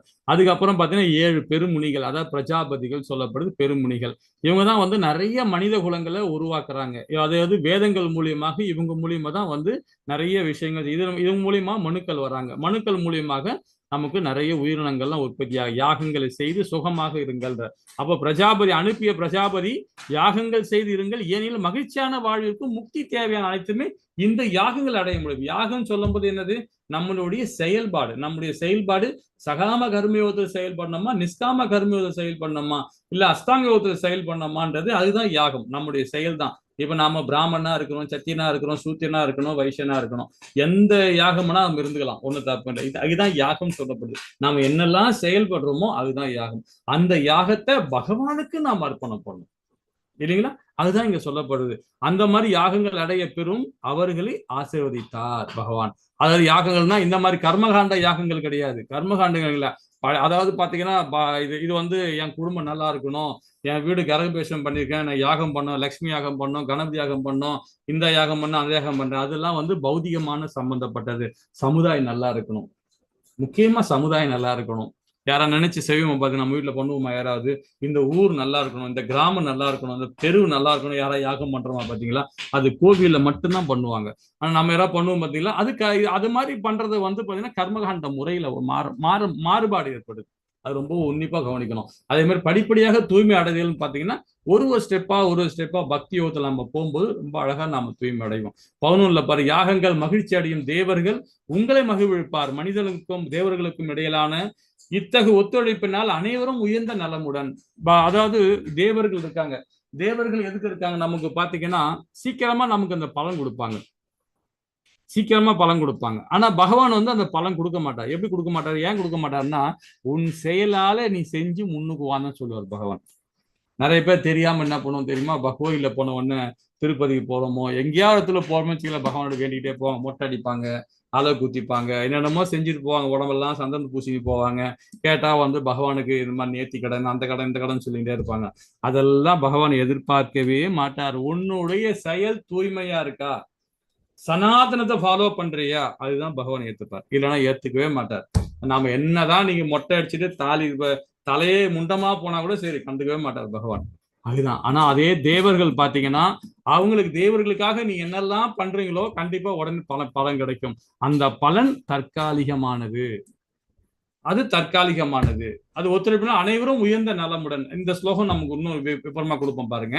பல்வேறு வாழ்க்கை தேவைகளை அதிகாரியான தேவர்கள் யாகங்கள் திருப்தி அடைந்து உங்களுக்கு வேண்டியவற்றை எல்லாம் அளிக்கின்றனர். அத்தகைய அன்பளிப்புகளையும் பதிலுக்கு அவர்களுக்கு படைக்காமல் அனுப்புவது நிச்சயம் திருடனாவான் அப்படின்னு சொல்லப்படுது. இப்ப பிரைம் மினிஸ்டர் இருக்கார், நம்முடைய பிரைம் மினிஸ்டர் இருக்கார். பிரைம் மினிஸ்டர் கீழே யார் இருக்காங்க? மினிஸ்டர் இருக்கிறாங்க. மினிஸ்டர் கீழே யார் இருக்காங்க பாத்தீங்கன்னா கலெக்டர் வருவாங்க. கலெக்டர் கீழே யார் வருவாங்க? அதாவது சப் கலெக்டர் வராரு, அப்புறம் தாசில்தார் வராரு, அப்புறம் பாத்தீங்கன்னா விஓ வராரு. இந்த மாதிரி ஒரு ஸ்டெப்பா அதிகாரிகள் இருக்காங்க. இந்த அதிகாரிகள் தான் தேவர்கள். தேவர் அத பகவான் என்ன பண்றாரு, இவங்க மூலியமா நமக்கு அந்த பலன் கொடுக்கிறாரு. எப்ப நீ காற்று கொடுப்பான், அந்த ஊர்ல மழையே இல்லப்பா, போய் மழை பெய்ப்போ அப்படின்னு இவர் அனுப்புறாரு. அக்னி பகவான்கிட்ட இவரு சொல்றாரு, வாயு பகவான்கிட்ட சொல்றாரு. இது மாதிரி ஒருத்தரும் ஒரு கொடுத்துருக்கிறார். அந்தந்த வேலையை அவங்க கரெக்டா பண்ணிடுறாங்க. நாம என்ன பண்றோம் தெரியுங்களா? சூரிய பகவானுக்கு வணங்குறோம், வாயு பகவானும் வணங்குறோம். இந்த மாதிரி ஒரு தேவர்களையும் நம்ம வணங்குறோம் இல்லைங்களா? அவங்க உடனே திருப்தி தர, உடனே நமக்கு பலன் கொடுப்பாங்க, இல்லைன்னு சொல்ல, பலன் கொடுப்பாங்க. ஆனாலும் அந்த பலனை யூஸ் பண்ணிட்டு நாம என்ன பண்றோம்? பக்தி கொடுக்குறது கிடையாது. நிறைய இடத்துல நடக்கிற விஷயங்கள் இது, நிறைய விஷயங்கள். அப்ப அது என்னன்னு அர்த்தம் பாத்தீங்கன்னா, அது திருடத்துக்கு சமம், கிரிமினல் ஆக்டிவிட்டி தான் போய் சேரும் இல்லைங்களா? அப்ப தேவர்கள், யாகங்கள், நோக்கம், ஒத்துழைப்பு, திருடர், இது மூணுமே இப்ப 4 செயல்பாடு பாருங்க. பகவான் இவங்க தேவர்கள் மூலமா நமக்கு அந்த இது பண்றாங்க. நாம என்ன பண்றோம்? பகவானுக்காக நாம அதை செய்யாம, யாகங்களையும் நாம திருப்திப்படுத்தாம நம்ம பாட்டு செயல்படும் போது, அப்ப நாம என்ன பண்றோம் பாருங்க, நம்ம திருடத்துக்காக சமம் ஆகும். சமுதாயத்துல சரி, இயற்கையிலிருந்து நாம பறிக்க பார்த்துட்டு இருக்கோம் இல்லைங்களா? சில பேர் பாத்தீங்கன்னா நிறைய பிசினஸ் நல்லா செழிப்பா வரணும்னு சொல்லிட்டு கர்மகாண்டம் மூலியமா என்ன பண்ணுவாங்க, பகவானுக்கு பக்தி கொடுக்காம அதை யாகங்களை பண்ணுவாங்க. தேவர்களை வழிபாடு பண்ணி இது மாதிரி எனக்கு நல்லபடியா, ஆனா உடனே கொடுத்துருவாங்க. தேவர்கள் உடனே கொடுத்துருவாங்க. நீ எந்த தேவர்கள் வணங்கினாலும் சரி, உடனே கிடைச்சிரும். ஆனா அதோட இது பார்த்தா நிரந்தரம் கிடையாது. ஏன்னா அந்த புத்தி எப்படி போகும்னா, தவறான வழியில் தான் போகும். பணம் அதிகமா சம்பாதிக்கணும், பணம் அம்பளம். ஒரு பெரிய மில்லியனர் ஒருத்தர் நான் பார்த்தேன், ஒரு வீடியோ பார்த்தேன் ஒரு 2 மாசம் முன்னாடி. அதை நான் பேர் சொல்லல, நீங்களே புரிஞ்சுப்பீங்கன்னு நினைக்கிறேன். ஒரு பெரிய நம்ம இந்தியாவில் அகண்ட பாரத தேசத்தில் நம்ம ஒரு பெரிய ஒரு தொழில் அதிபர். அவர் பாத்தீங்கன்னா, அவர் பகவான்கிட்ட நின்றுகிட்டு எப்படி வேண்டாரு, இப்படி வேண்டினுங்கிறார். அவர்கிட்ட சொத்து, ஏகப்பட்ட சொத்து இருக்கு, அவரும் கொடுக்குறாரு. இப்போ எல்லா சமுதாயத்துக்கு கொடுக்குறாரு, எல்லாத்தையும் கொடுக்குறாரு, இல்லைன்னு சொல்லல. அது மாதிரி எதுக்கு சொல்ல வரும்னு பாத்தீங்கன்னா, அது மாதிரி வேண்டணும் அவசியமே கிடையாது. பகவான்கிட்ட வேண்டணுமே கிடையாது. நம்ம செய்யற செயல் கரெக்டான செயல் நம்ம செஞ்சுட்டே போனோம்னா பகவானே கண்டிப்பா அருள் கொடுப்பார், கண்டிப்பா கொடுப்பாரு இல்லைங்களா? அப்படி இல்லைன்னா அது திருடத்துக்கு சமம் அப்படின்னு சொல்லப்படுது. ஒருவரை ஒருவர் சார்ந்து, அதாவது சார்ந்திருத்தல், பரமபுருஷ பகவானுக்கு சேவை செய்தல், ஒத்துழைத்தல், இவை சர்வ மங்களகரமாக தரும் அப்படின்ட்டு. ஒருவரை நாம சார்ந்தணும். கணவன் மனைவியை சார்ந்திருக்கணும், பிள்ளைகளை சார்ந்திருக்கணும், சமுதாயத்தை சார்ந்திருக்கணும், தனி மனித ஒழுக்கத்தோட நாம சார்ந்து நம்ம பகவானுக்கு பக்தி கொடுக்கும் போதுதான் அதுதான் ஒழுக்க முறை. நீ கோவில்ல நீ சேவா பண்ணு, கோவில்ல சுத்தப்படுத்து, நீ அதுக்கு அதை பண்ணு இதை பண்ணுன்னு அவசியமே கிடையாது. நீ வீட்டுல இருந்துகிட்டே பகவானுக்கு பக்தி கொடுக்கலாம், தூய்மையா பக்தி கொடுக்கலாம், வீட்டுல இருந்துட்டே பக்தி கொடுக்கலாம் பகவானுக்கு இல்லைங்களா? அதுதான் உண்மையான மங்களமான தரம் செயல் சொல்றது. அது பகவான் நமக்கு அருமையான உணவு வகைகளை கொடுக்கிறார். ரொம்ப அழகான உணவு வகைகள், காற்று, நீர் மற்றும் நமது வசதியான வாழ்க்கை, அனைத்து வசதிகளும் தருகின்றார். ஏன்னா காற்றை யாரு கொடுத்துக்கிறா? பகவான் கொடுத்துறார். நாம என்னைக்கா யோசனை பண்றோம் பாருங்க, நாம எது சுவாசிக்கிறோம்? முக்கியமான ஜீவாதாரமே இதுதான், ஜீவாதாரமே காற்று தான். அந்த காற்றுல நம்ம சுவாசிக்க முடியுமா? அந்த காற்றை நாம என்ன பண்றோம்? நல்லா யோசனை பண்ணி பாருங்க. காற்றை உள்ள சக் பண்ணிட்டு திருப்பி அந்த காற்றை வெளியே விடுறோம். அது என்னவாது? அந்த காத்து உள்ள போறது நல்ல தூய்மையான காத்து, வெளியே வர காத்து என்னங்கிறது அசுத்த காத்து. ஒரு ரூம்ல ஃபுல்லா லாக் பண்ணிட்டு ஃபுல் சீல் வச்சுட்டாங்கன்னு வச்சுக்கலாம், உள்ளகிற காத்தை நாம விடுற காத்தை நம்ம சுவாசிச்சுன்னு வச்சுக்கலாம், கொஞ்ச நேரத்துல நம்ம மூச்சு திணறல் வந்துடும். மூச்சு நம்ம உயிரிழக்க நிலைமை வந்துடும். நம்ம காத்தே நமக்கே ஆபத்து அது. ஆனா அந்த காத்தை பகவான் ரொம்ப அழகா தூய்மைப்படுத்துறார். எதன் மூலியமாக? இயற்கை மூலியமாக தூய்மைப்படுத்துறார். நீரும் அப்படிதான், எல்லா வசதியும் நம்ம கொடுக்குறாரு. காத்தை குத்துறாரு, மண்ணை குத்துறாரு, பொண்ணை குத்துறாரு, சமுதாயத்தை குத்துட்டாரு, நீர் கொடுத்துட்டாரு, என்ன கொடுக்கல பகவான்? எல்லாத்தையும் கொடுத்துட்டாரு. ஆனா கொடுத்த பிறகு அவருக்கு நாம என்ன செய்யறோம்? ஒண்ணுமே செய்து கிடையாது. அவருக்கு நன்றி சொல்றோமா? ஒண்ணுமே கிடையாது.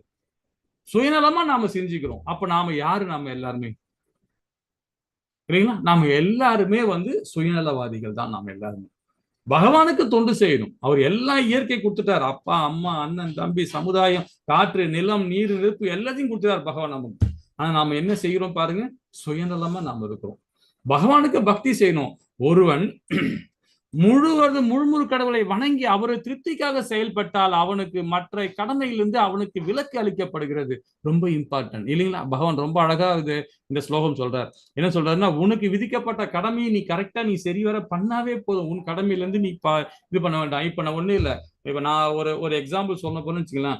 ஒரு வீட்டுல ஒரு தலைவர் இருக்காருன்னு வச்சுங்களேன். அவர் வந்து ஏதோ ஒரு பணம் சம்பாரிச்சுட்டு இருக்காரு, ஏதோ வகையில சம்பாதிச்சுட்டு இருக்காரு, அவர் குடும்பத்துல பாதுகாத்துட்டு வரார். ஆனாலும் சரிவர பண்ண முடியல. பகவானுக்கு முழு நேரம் பக்தியும் கொடுத்துட்டு இருக்கார், அதே மாதிரி பணமும் சம்பாதிச்சுன்னு இருக்கிறார். இந்த 2 வேலையுமே செஞ்சுட்டு இருக்கார். ஆனா வந்து குடும்பத்தை சரிவர பண்ண முடியல. சில இடத்துல சங்கடங்கள் வரும். ஆனா வந்து அவர் என்ன நினைக்கிறார் தெரியுங்களா? நான் பகவான நம்பிக்கையோட இருக்கேன், என் கடமையை நான் கரெக்டா செஞ்சுன்னு வரேன், பணம் சம்பாதிக்கிறேன். ஏதோ ஒரு வகையில தவறு நடக்குதுன்னா அது பகவான் என்ன பண்றாரு, அதை சரி பண்ணுவார். ஏன்னா பகவான் மேல நம்பிக்கை வச்சிருக்கவன் கண்டிப்பாக அந்த குடும்பத்தை அவர் பார்ப்பார். ஏன்னா அவனுக்குள்ளேயும் பரமாத்மா இருக்கிறார், மனைவிக்குள்ளேயும் இருக்கிறார், கணவனுக்குள்ளேயும் இருக்கிறார், பிள்ளைகளுக்குள்ளேயும் இருக்கிறார், எல்லாருக்குள்ளேயும் பகவான் இருக்கார்.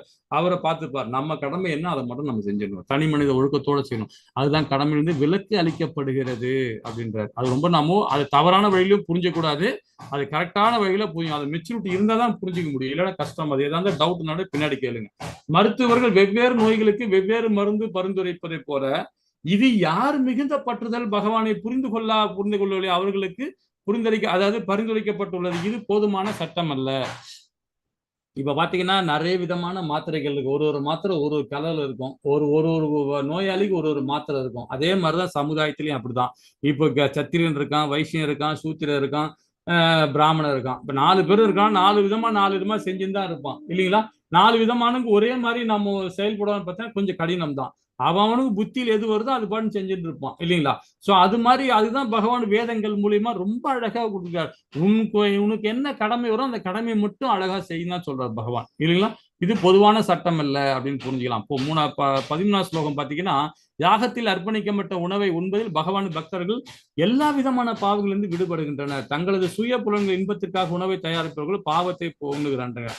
நம்ம போன அத்தியாயத்துல இதை பத்தி படிச்சிருக்கிறோம். அதே மாதிரி லெவல் 1லயும் படிச்சிருக்கிறோம் இல்லைங்களா? லெவல் 1 நம்ம என்ன படிச்சுக்கணும், உணவை வந்து பகவானுக்கு நம்ம அர்ப்பணம் பண்ணோம். அர்ப்பணம் பண்ணாத சாப்பிடுற உணவு வந்து பாத்தீங்கன்னா அது தவறா எடுத்துக்காதீங்க. அது வேற மாதிரி சாப்பிடுற சாப்பாடு. அது அந்த சாப்பாடு இப்ப இது வரைக்கும் யாரும் பகவானுக்கு அர்ப்பணம் பண்ணாது அந்த மாதிரி சாப்பிட்டேன்னு நினைக்க வேண்டாம். இது வேதத்துல சொல்லப்பட்டதுனால சொல்றேன். அது வந்து பாவகரமான சாப்பாடு. அது மாதிரி சாப்பிட நீங்க ஒண்ணு இல்ல, பகவான் உங்ககிட்ட இல்லையா, பக்கத்துல ஒரு விக்கிரகம் இல்ல, போட்டோ இல்லைன்னா வருத்தப்படாது. ஏன்னா உங்களுக்குள்ளேயே பரமாத்மா சுத்தி இருக்கிறார், அருவமாக இருக்கிறார், உங்களுக்குள்ளேயும் இருக்கிறார். ஆனா நீங்க என்ன பண்ணுங்க, தட்டுல வச்சுக்கிட்டீங்களா, அதுக்குன்னு ஒரு ஸ்லோகம் இருக்கு. ஸ்லோகம் சொல்ல முடியலன்னா பரவாயில்ல, பகவானே இன்னைக்கு அன்னம் கிடைச்சிருக்கு, இந்த அன்னம் உங்களால கிடைச்சிருக்கு இல்லைங்களா, அதனால உங்களுக்கு நான் அர்ப்பணம் பண்றேன் அப்படின்னு சொல்லிட்டு கையில ஒரு ஜலம் விட்டுட்டு ஒரு 3 முறை சுத்திட்டு கங்காவையும் காவேரியும் யமுனாவையும் நினைச்சுக்கிட்டு அழகா அந்த ஜலத்தை விட்டுட்டு நீங்க எடுத்து அன்னத்தை சாப்பிட்டு பாருங்க. அதுதாங்க உண்மையான பிரசாதம். பகவான் பிரசாதம் கொடுத்துட்றாரு உங்களுக்கு, அது அங்க நிக்கத்துல கொடுத்துறாரு. நீங்க பகவானுக்கு அர்ப்பணம் பண்ணிட்டு அந்த உணவு எடுத்துங்களேன், தப்பே இல்லையே இல்லைங்களா? இங்க விக்கிரகம் வேணும், வீடு இல்ல, வெளி இல்ல, நீங்க ட்ரெயின்ல டிராவல் பண்றீங்களா, இருக்கீங்களா, ஏதோ ஒரு பொருள் கிடைக்குது, சாப்பாடு கிடைக்குது, கார்லி இல்லாம ஆனியன் இல்லாம ஒரு பொருள் கிடைக்குதுன்னா அந்த பொருளை வச்சு 3 முறை ஜலத்தை விட்டு சுத்தப்படுத்திட்டு ஆத்ம பண்ணிட்டு நீங்க அழகா அந்த உணவை எடுத்துங்க, பகவான் ஏத்துக்கிறாரு இல்லைங்களா? அந்த மாதிரி சாப்பிடுற உணவு தான் வந்து பிரசாதமா பண்றது. பகவானுக்கு அர்ப்பணம் பண்ணணும். பகவானுக்கு வீட்டுல இருந்தீங்கன்னா கண்டிப்பா பகவானுக்கு அர்ப்பணம் பண்ணுங்க. பகவானுக்கு அந்த உணவை நீங்க கொடுங்க. கொடுத்து நீங்க சாப்பிடும்போது பாத்தீங்கன்னா உணவா சாப்பிடாதீங்க, பிரசாதமா சாப்பிடுங்க. உணவா சாப்பிட்டீங்கன்னா அதுல நீங்க பந்தப்படுவீங்க, அதுல பாவத்தை உண்டு பண்ணுவீங்க. நீங்க நான்வெஜ் சாப்பிட மாட்டீங்க, ஆனியன் கார்லிக் சாப்பிட மாட்டீங்க, ஆனா வெஜிடேரியன் தான் சாப்பிடுங்கன்னா அதுவும் பாவ சாப்பாடு தான். நம்ம என்ன போன தேதியில போன இதுல லெவல் 1ல படிச்சோம், அதுவும் பாவ சாப்பாடு தான். ஏன்னா அதுவும் வெண்டைக்காய் சாப்பாடா இருக்கும், முருங்கைக்காய் சாப்பாடா இருக்கும், ஏதாவது ஒரு காய்கறி தான். அந்த காய்கறியோட நம்மள பாவத்தை உண்டு பண்ணும். அதே பகவானுக்கு நாம ஆஃபர் பண்ணிட்டோம்னா அந்த சாப்பாடு நமக்கு பிரசாதமா ஆகப்படுகிறது. அது ரொம்ப இம்பார்ட்டன்ட். பக்தர்கள் பாவங்கள் அற்றவர்கள் அதான் சொல்லப்படுது.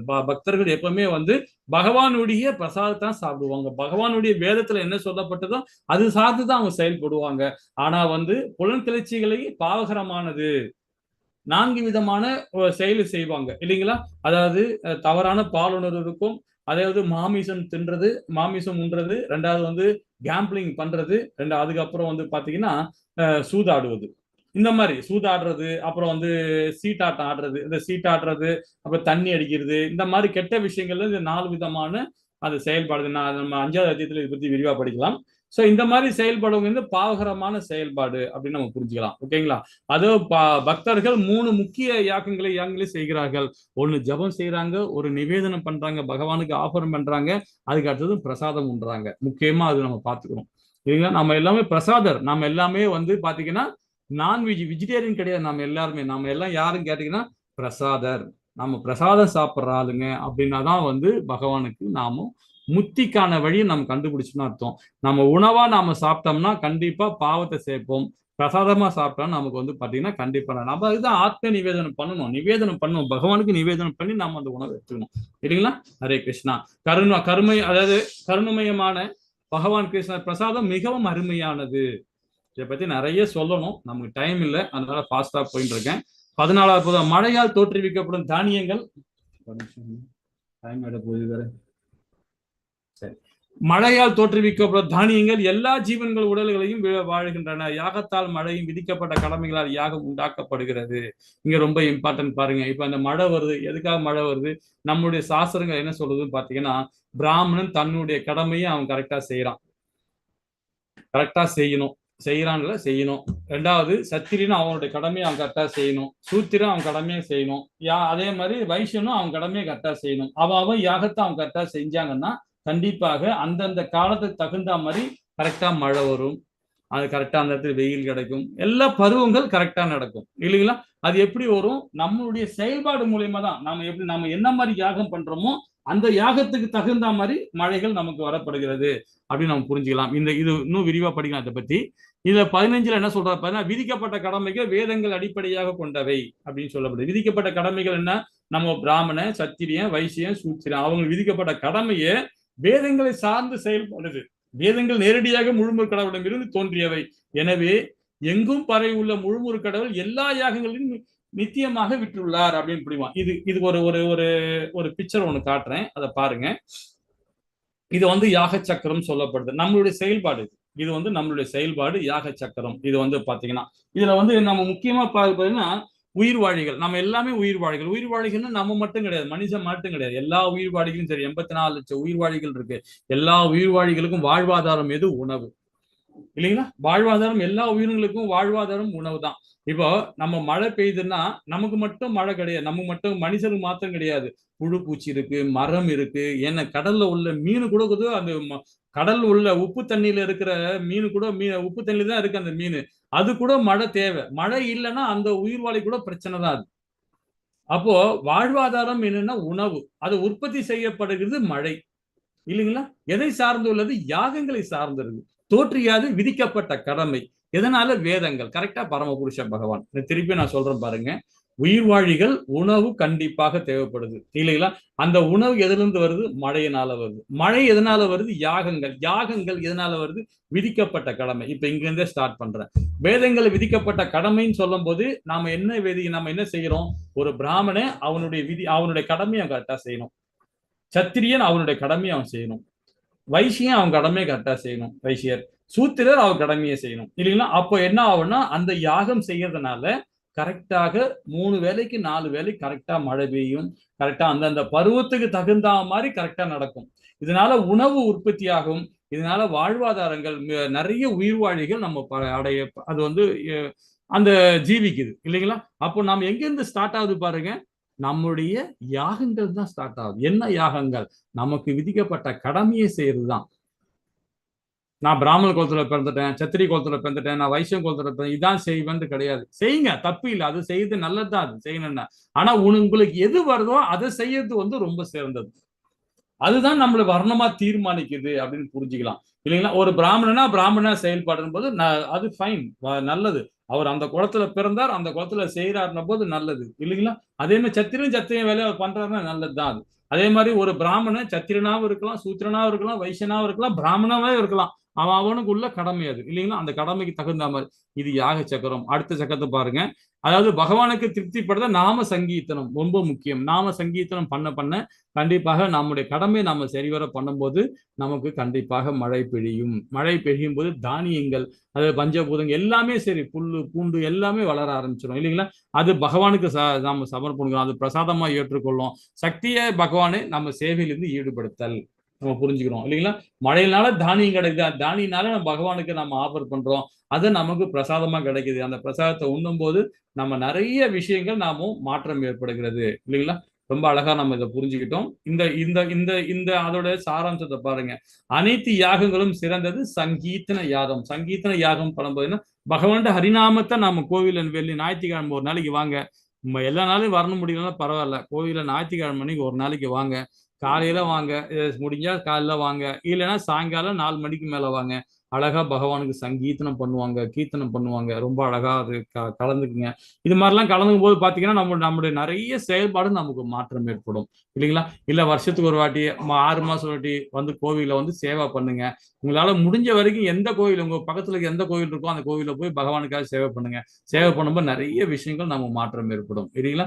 எனது அன்பு அர்ஜுனா, வேதங்களில் விதிக்கப்பட்டுள்ள இத்தகைய யாக சக்கரங்களின் இம்மனித வாழ்வில் கடைபிடிக்காதவன் முற்றிலும் பயங்கரமான பாவகரமான வாழ்க்கை வாழ்கிறான். புலன்களை திருப்திக்காக மட்டுமே வாழ்பவன் வாழ்வு பலன் அற்றது இல்லைங்களா? யாகம் செஞ்சு அந்த யாகத்தின் மூலியமா பெறப்படுற உணவை உட்கொண்டு அவன் சமுதாயத்துக்காக நற்பணி செய்யறான் பாத்தீங்களா? அவன் என்னைக்குமே வந்து உயர்ந்த நிலை அடைகிறான். சரி, இதோட விளக்கம் வந்து நான் நாளைக்கு தரேன். எனக்கு டைம் ஆயிடுச்சு, இந்த மெசேஜ் வந்து ஏன்னா இதோட விளக்கம் வந்து பாத்தீங்கன்னா ஒரு கதையோட சொல்லணும். நாளைக்கு அந்த கதையை ஆரம்பிச்சு நான் உங்களுக்கு படிப்படியா சொல்றேன். யார் கதையும் இல்லை, நம்மளுடைய பகவான் சைத்தன்யரோட பத்தி தான் சொல்ல போறேன். நாளைக்கு படிப்போம். நாளைக்கு இந்த இதோட நம்ம விளக்கம் கொடுக்கலாம். வாஞ்சா கல்பத்தராய கிருபா சிந்தேவ சபனான பகவனி வைஷ்ணவி நம நமக. ஜெய் ஸ்ரீ கிருஷ்ணா சைத்தன்யா பிரபு நித்யானந்த ஸ்ரீ அத்வைத கதாதார சிவாசாதி கௌரபக்த விருந்து விஜய். ஹரே கிருஷ்ணா கிருஷ்ண கிருஷ்ண ஹரே ஹரே, ஹரி ராம ராம ராம் ஹரி ஹரி. ஓம் சத் சித். ஹரே கிருஷ்ணா. வந்திருக்கு எல்லாருக்கும் ஏதாவது டவுட் இருந்தா கேட்கலாம். ஹரே கிருஷ்ணா மாதாஜி பிரபு.